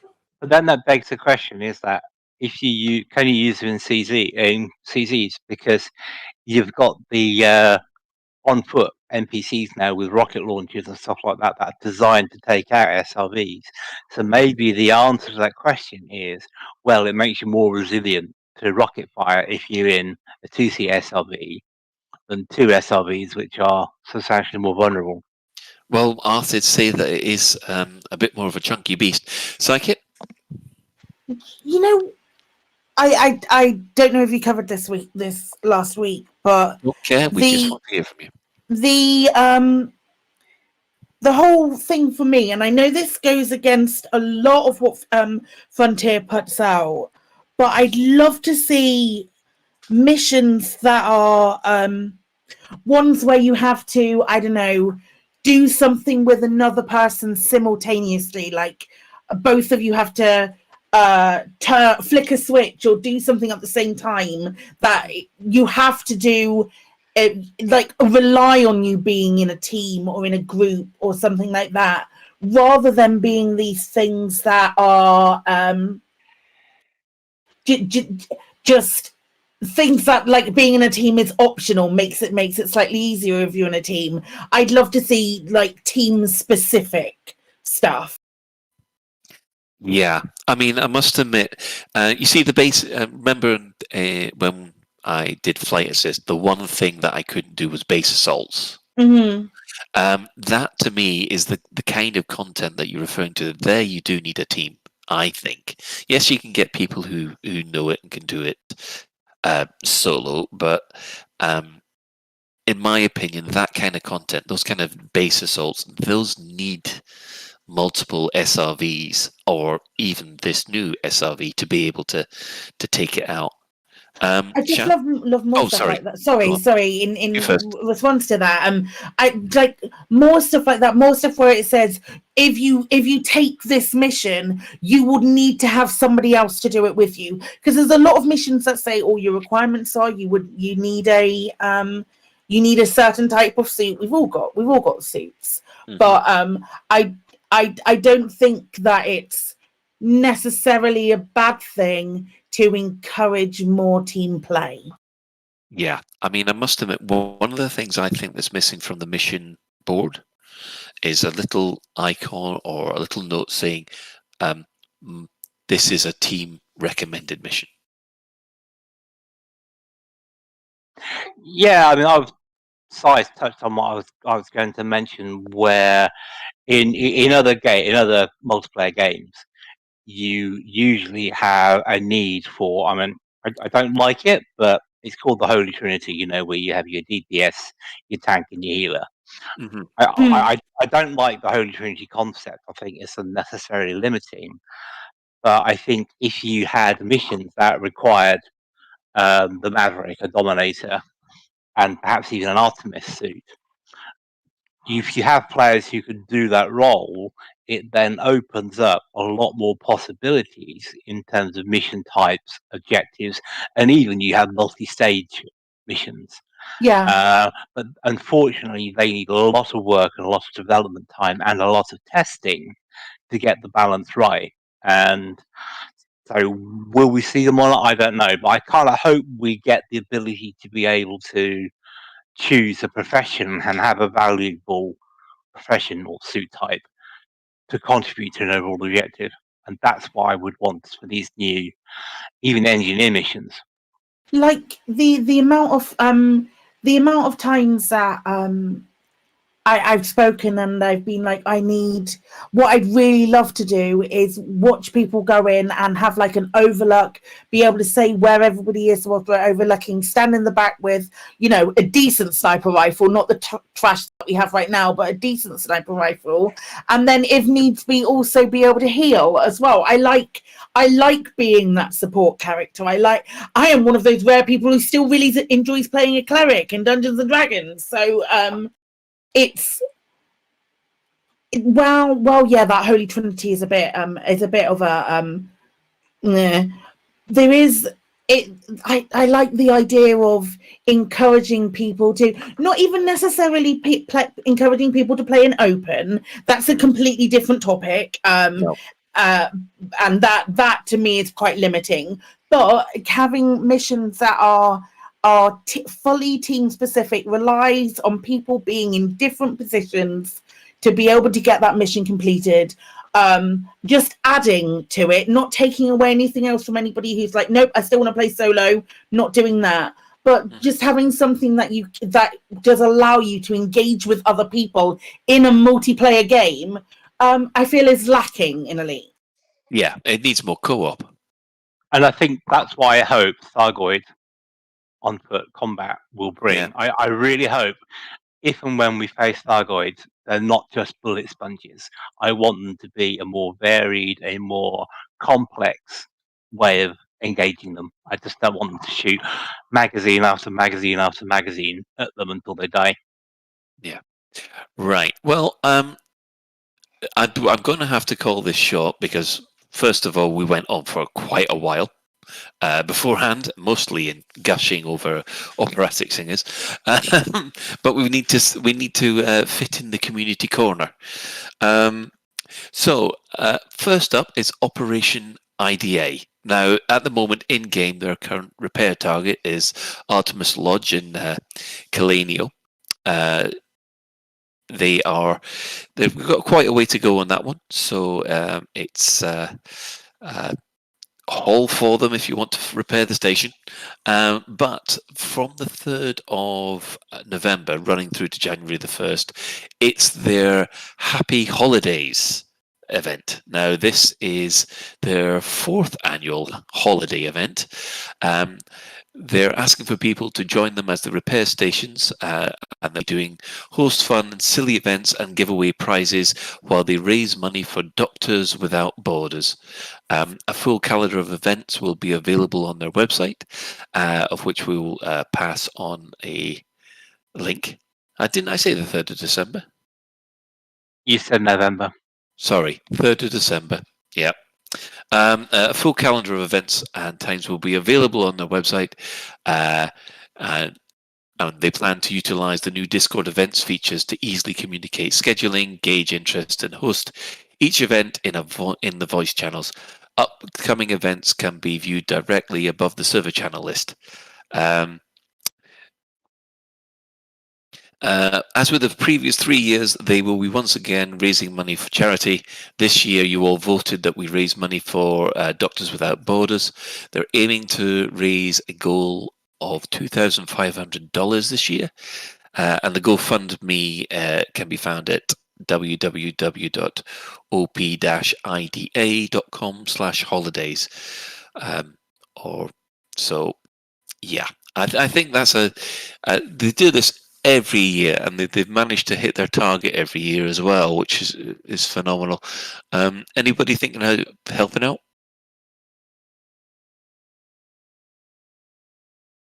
No, but I will be watching Crispy Tater Tart doing a lot of it. Yes. A lot of long hauls in there. In other social news, well, the Anti-Xeno Initiative, according to their new website, the Thargoid.watch, the top 3 systems that they're trying to clear the Thargoids out of are the Pleiades sector PD-S B4-0. That is their highest priority. Then we have Musca-Dark region PJ-P B6-1 in the Coalsack Nebula. And finally, Evangelus in the Witchhead Nebula is their tertiary target for this week. We do know that the Pleiades sector system is pretty close to being clear, but they've got to try and clear as many systems as possible before Thargoid Thursday, as I think we're going to have to call it. It's like Taco Tuesday, but with more death. And finally, actually, this might be of interest to you, Psychic, about co-op play. Ghost Giraffe has done a fantastic video where he managed to entice 3 other players to join him in one ship, and a T10 of all things. And I watched through the entire 2-hour stream, and I hate to say it, it really worked quite well. He didn't have any guns assigned to his pilot. It took him a while to get everybody to work out what their role was, but once they started going, he took his T10 into a CZ. The two guys launching fighters, and they had one gunner.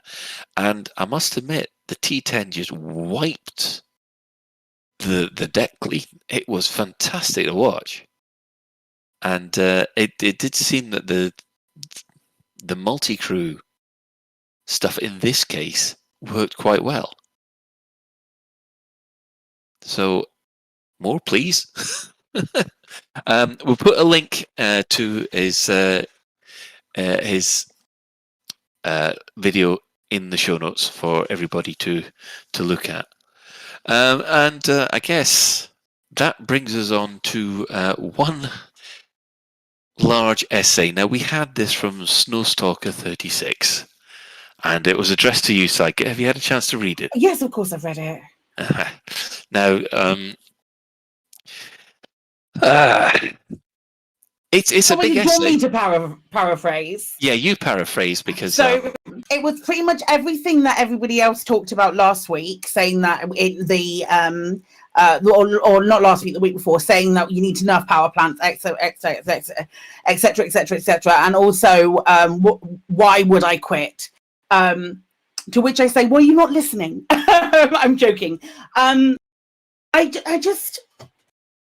I've spent so long building ships and engineering them to my specifications that I personally feel that if they were to remove all of the engineering and scrap it, and we know that it's very difficult for Frontier to keep track of other engineering or of the engineering materials that we had and return them to us.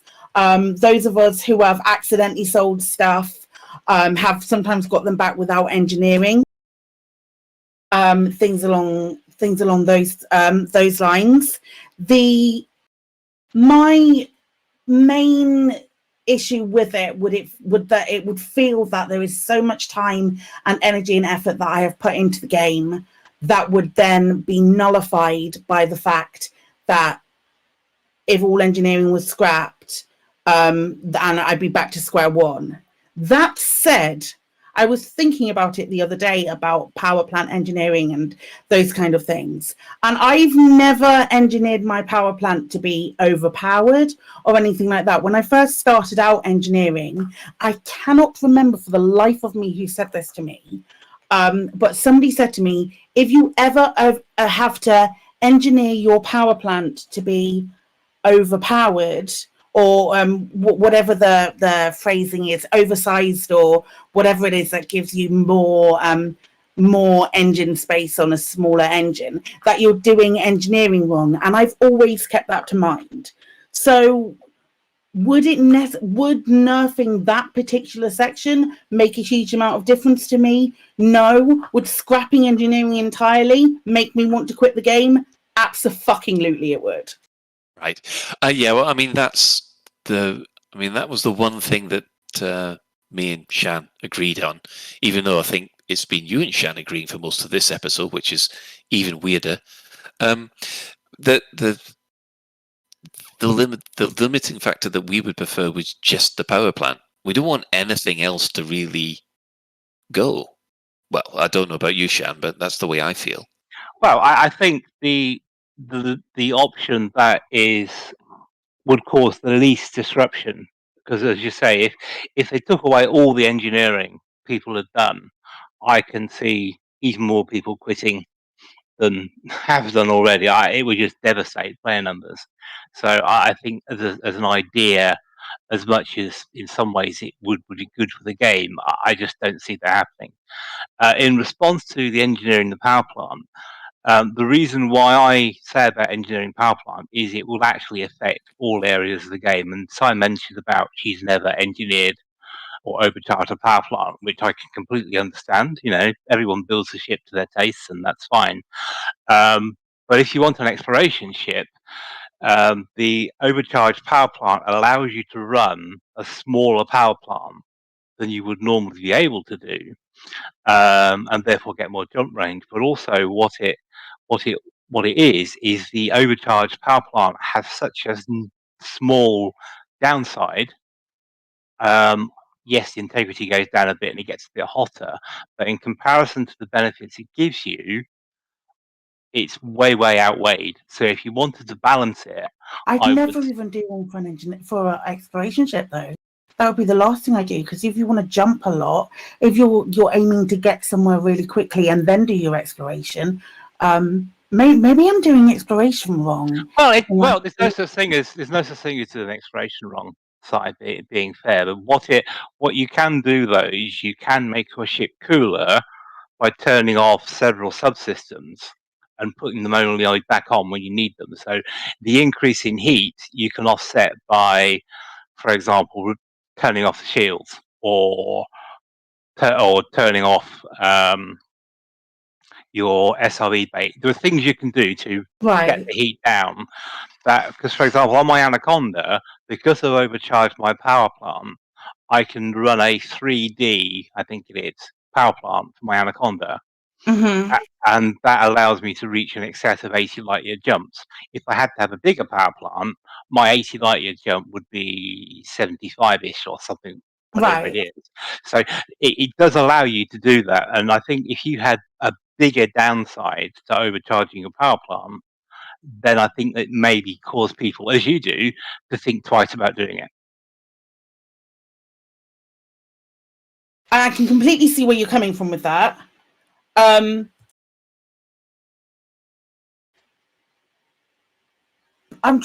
don't have my exploration Anaconda. I very rarely use my exploration Anaconda build, but I'm pretty sure it's got a size 3 power plant on it, and it's not oversized. I'm only speaking through conjecture here because I don't know for certain, but it would surprise me if it was. But no, that's cool. Like, again, I'm quite happy to see your point of view on this. I don't necessarily have to. I'm not agreeing with you. I'm still not agreeing with you that these things, like, it would need that's the thing that needs overhauling. For me, it's the grind and how difficult it is for a beginner player to get into it. That is the thing that really needs the attention.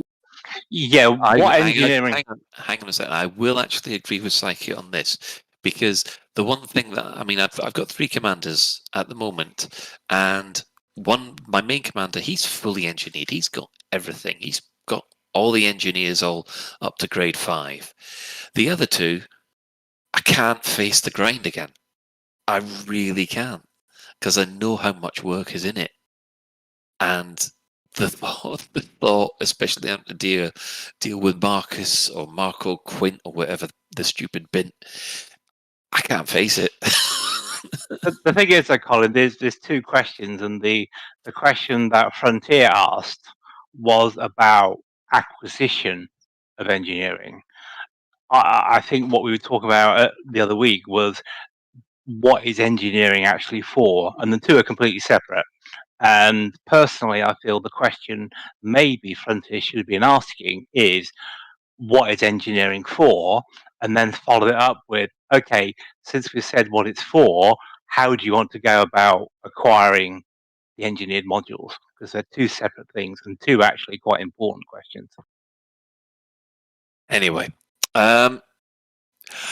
so thanks to Snowstalker36 for that. It was, fantastic response, and we always like getting our teeth into them.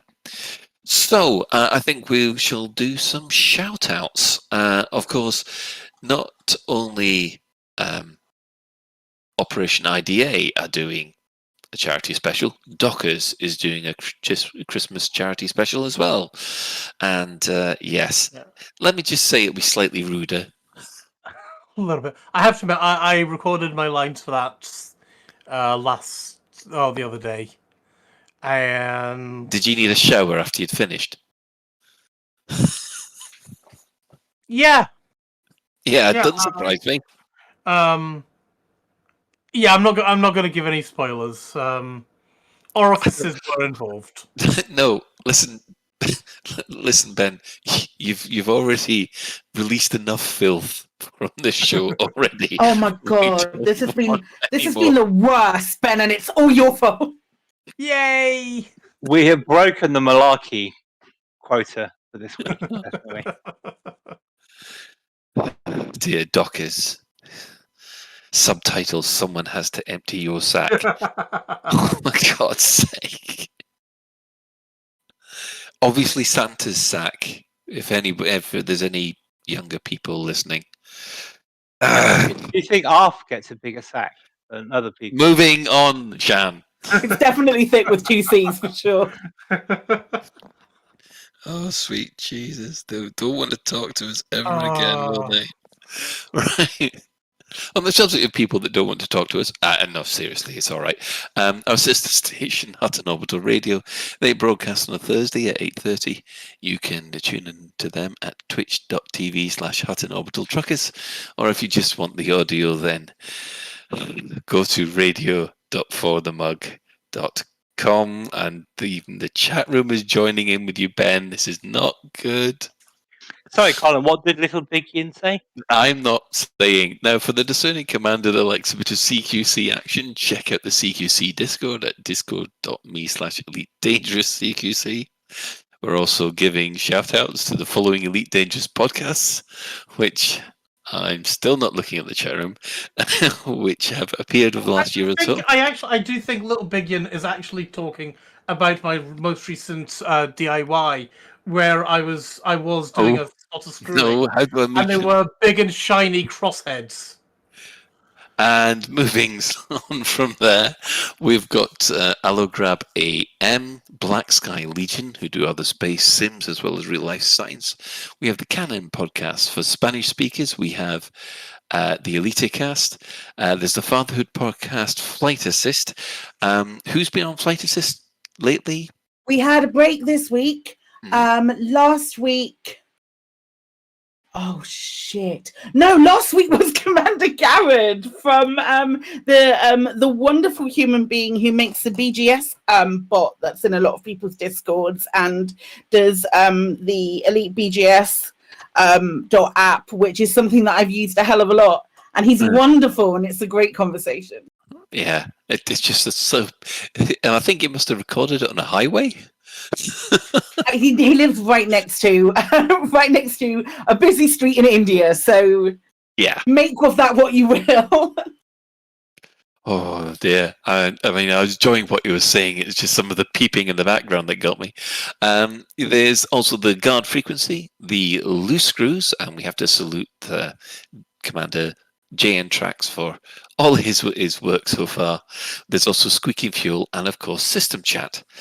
For those that want a literary discussion, sort of more highbrow than this, which isn't difficult. What do you mean? We had opera this week. You can't get more highbrow than opera. We had a good 10 seconds of really highbrow.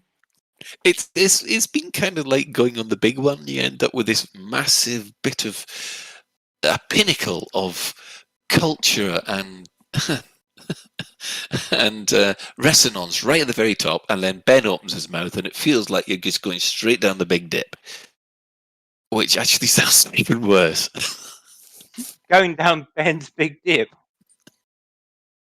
No, not the big dip. No, I'm going to dig myself in a big hole.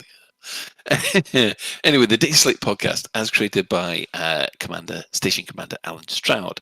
Following this, we have the latest Galnet news digest, as provided by Commander Witherspoon and Commander Beetlejude. Thanks to everybody who's chipped in on Twitch chat. Well, with the exception of a few people who's making these comments right now. And Ben, have you had any people turn up around you? I have to be so careful what I say now, just in case someone can twist it. Managed to find me. No, it's fine. No, Commander Miggles did. Oh, good. I was only outside of Lave Station, but he did find me, and he eventually made it into my instance too. So that's a win. You joining in, Psychic. To Psychic. I don't know what you're talking about, Colin. Oh dear. Special thanks always go to Commander Tokuso for creating the music for the introduction of this show, which will be sorted in the edit. Has anybody got any other business that they quickly like to bring up? Yes. Go on then, Psychic. We're having a Flight Assist Christmas party on Sunday the 19th. We're doing because the Lave Radio phone-ins go so well. We're having We're having a little bit of like a pre-arranged small little bit of conversation of topic with one person, moving on to the next, etc., etc., etc. What we normally do around Christmas or special events, things like that. So that is on the 19th, Sunday, the 19th of December at 4 p.m., which is 10 a.m. Central. And yeah, our topics are our main topic, let's say, is talking about how you've introduced friends and family to Elite and what your experiences are with introducing new people and spreading the joy and that kind of stuff. You know, we talk we're really saccharine and sweet rather than this majestic cluster. No, I don't want that as a show. Did you just miss? Did you miss a word off this majestic cluster? I absolutely did. I decided to censor myself, and I don't know why. What would that be, like a faster clock? Absolutely, it would. Right. Does anybody else need to unleash or release themselves before I do the final wrap? Well, I got a couple of things. First of all, I want to say to Little Big Yin, we've enjoyed emptying our massive load of joy this week as well. It has been such an ejaculation of joy, I'm not going to lie. Oh, God. I hope no one ever forwards this to the Guardian podcast website for their review. Oh, Jesus. I know Alan keeps on saying, you should send one in, and I'm there going, no. So is this going to be our nomination? Is it going to be a nomination for the Joy Injection Award or something? Yeah, Motherfig saying how he's bathing in joy, and Colin is splattered in joy. So yes, we've had joy for everyone.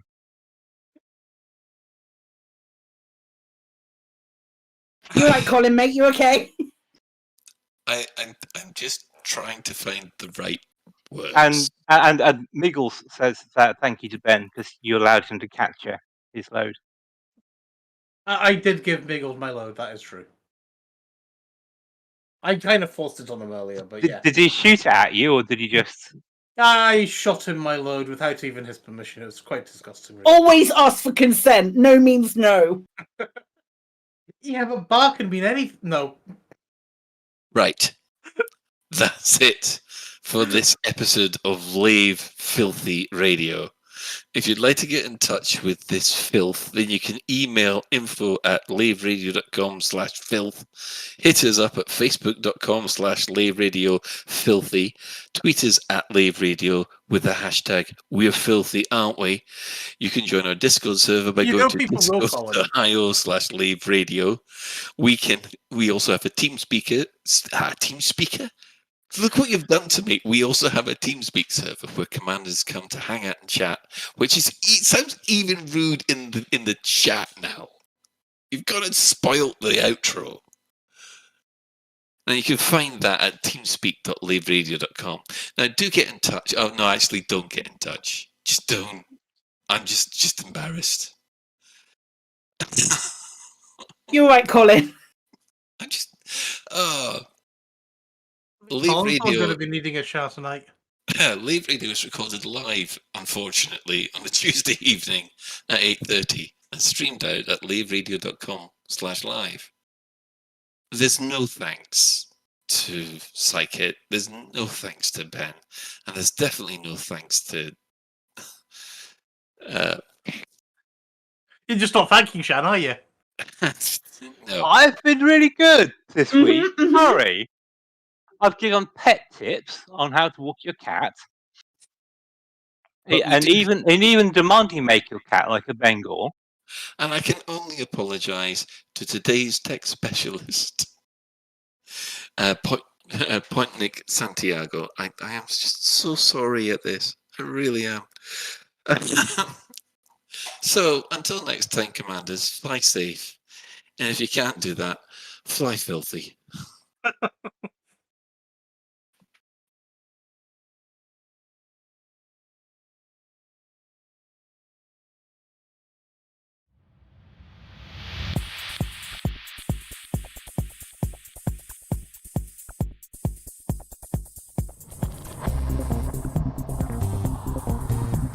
your life like this? Sounds like someone having an orange inserted into them.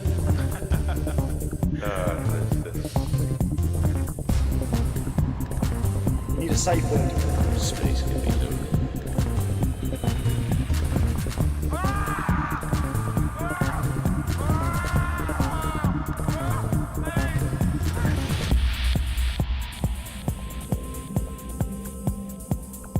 I'm gonna see the galaxy.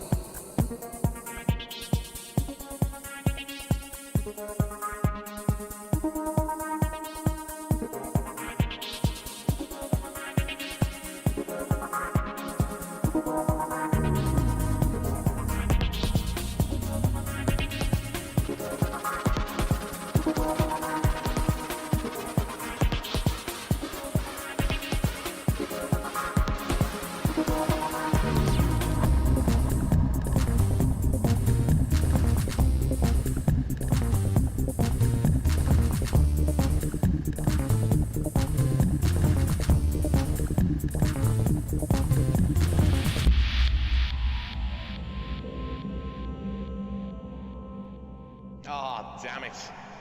No worries, guys. Hold the fort for 2 seconds. I'll be right back.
Galnet News Digest, 23rd of November 3307.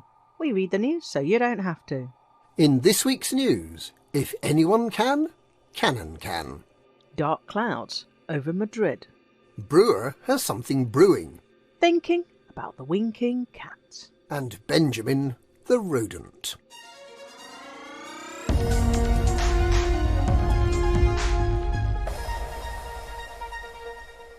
There's a quiet battle going on in Hit 43670 for the future of the Scriveners clan Dredger. Orion University is collecting data to try to win the trust of the Scriveners clan, and the Friends of the Scriveners are collecting equipment to repair the Dredger so the Scriveners can go on their way without having to negotiate with the university. For some, it's a question of whether the Scriveners' knowledge core should be made public. For others, it's a matter of protecting an indigenous tribe from outside influence. If it wins out, Orion University will place academics on board the Dredger and will analyse the content of the Scriveners' accumulated knowledge. It says it will not force the Scriveners to leave, and it will not enforce its ownership of the Dredger, but some observers are worried what impact opening up the knowledge core will have on Scrivener society. Then again, what if there's something really important hidden away in that knowledge base? Canon Research, the galaxy's most important research organisation, has noted that Orion University has changed its story and wonders whether it can be trusted. Canon is also concerned that the university is not offering to help repair the Dredger, which is reported to be in a dangerous condition. Accordingly, Canon has chosen to help the Scriveners rather than OU. Using the slogan, "Take our money," they've set up 23 fleet carriers in G-139-3 and LTT 17102 and are buying emergency power cells at 3 times the galactic average, giving loaders profits of more than 6,000 credits a ton. Through this strategy, the Scriveners' appeal seems to be pulling slightly ahead of the Orion University campaign. But it is still a very close-run race, and there's every possibility that Orion University may try to claim a draw, or may even pull ahead before the campaigns come to an end early on Thursday morning. We can now take you to a live Cannon press briefing from Commander LCU No Fool Like One aboard his fleet carrier. Cannon are supporting the initiative to liberate the Scriveners because the Orion University's offer is simply not credible. They've changed direction more times than an anemometer in a hurricane, or one of those cock things they used to have on top of places of worship on Terra back in the Dark Ages. First they claimed ownership, then they claimed it was for welfare, and now they just want to accompany the Scriveners to some quiet corner of the galaxy away from prying eyes. It's clear they just want the knowledge core, no matter what the cost. I wouldn't trust Professor Perez as far as I could throw her on a 45G planet. I'm not sure she's fit for office. During her press conference, she started rambling on about Princess Astrophel, and then started making the sound of a Sidewinder engine. Clearly bonkers. An organisation like Canon, that stands for Open, Independent Science, would love to host a backup for the Scriveners, but we would never want to force them to hand it over. Our main concern is that the knowledge core is protected, even if it remains in the hands of the Scriveners. We need to ensure that their vessel is able to move to a location where they can keep it maintained, and we will do everything we can to achieve that. But who knows what the university will do if they lose the initiative. I would urge the Scriveners to allow us to take a backup so that it's safe from those kleptomaniacs at the university. Now, I'll just read out some figures from our initiative, how we're doing with the Dredger. Forgive me. Forgive me. Forgive me. Forgive me. We're doing very well.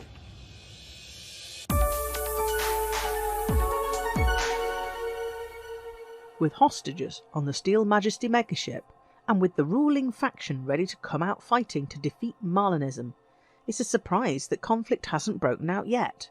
It seems to be only a matter of time, before the Epsilon Phonacis Empire group tries to take the NMLA-controlled megaship, or perhaps Theta 7 will come out of hiding to detonate an enzyme bomb in Madrid to help the NMLA cause.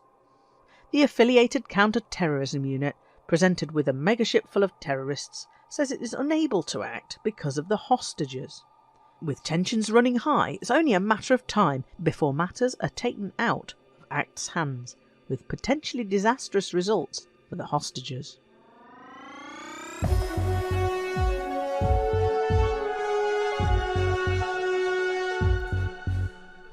Fleet carrier manufacturer Brewer plans to complete the chain of 56 static megaships linking the bubble to Colonia by the end of this week. And they have something special in store for the new year. The reward of double-engineered frameshift drives that was handed out at the conclusion of Phase 2 of the project have been confirmed to take experimental effects such as deep charge and mass manager. If you want a lightweight Anaconda with a fuel-managed base jump range in excess of 90 light-years, and you have one of these modules, you're in luck. And Brewer made it clear that for Phase 3 of the Colonia Bridge project, they will again be offering these highly capable frameshift drives. They won't even hint at what Phase 3 will be, but whatever it is, you'll need to wait until January.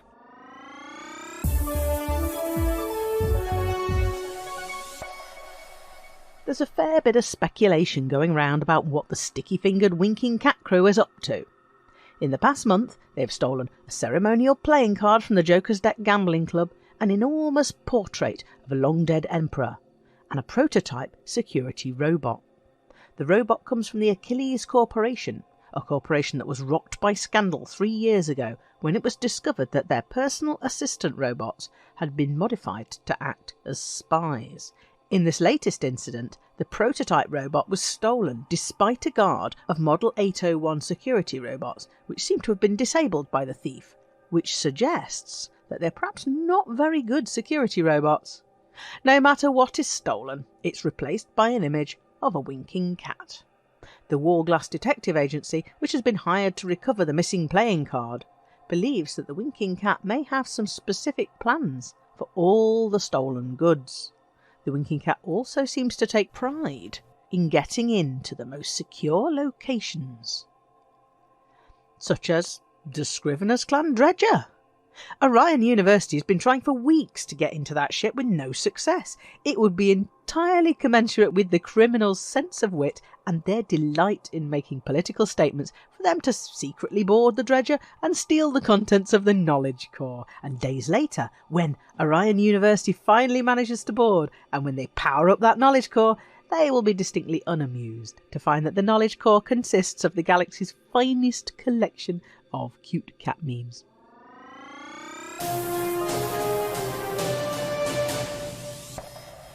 The news that Commander Ada Levice of Lave Radio is training to become a fuel rat has caused dismay on several fronts.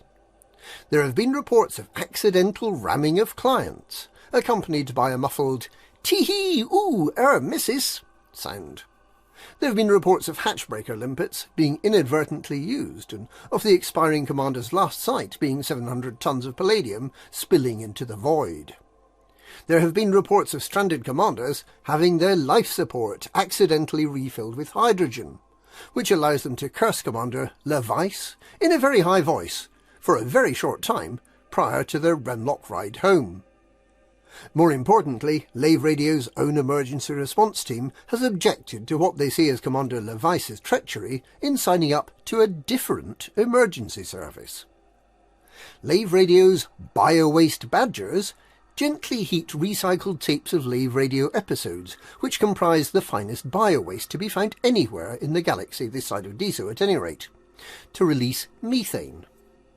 They then forcibly refuel Commander's ships with this foul-smelling gas, whether they need fuel or not, and then giggle like schoolchildren as the rescued Commander's ship squeaks and farts its way into hyperspace. You'd have thought the bio-waste badgers would be a perfect match for Commander Ada Levice. And that's this week's Galnet News. Galnet News. We read the news so you don't have to.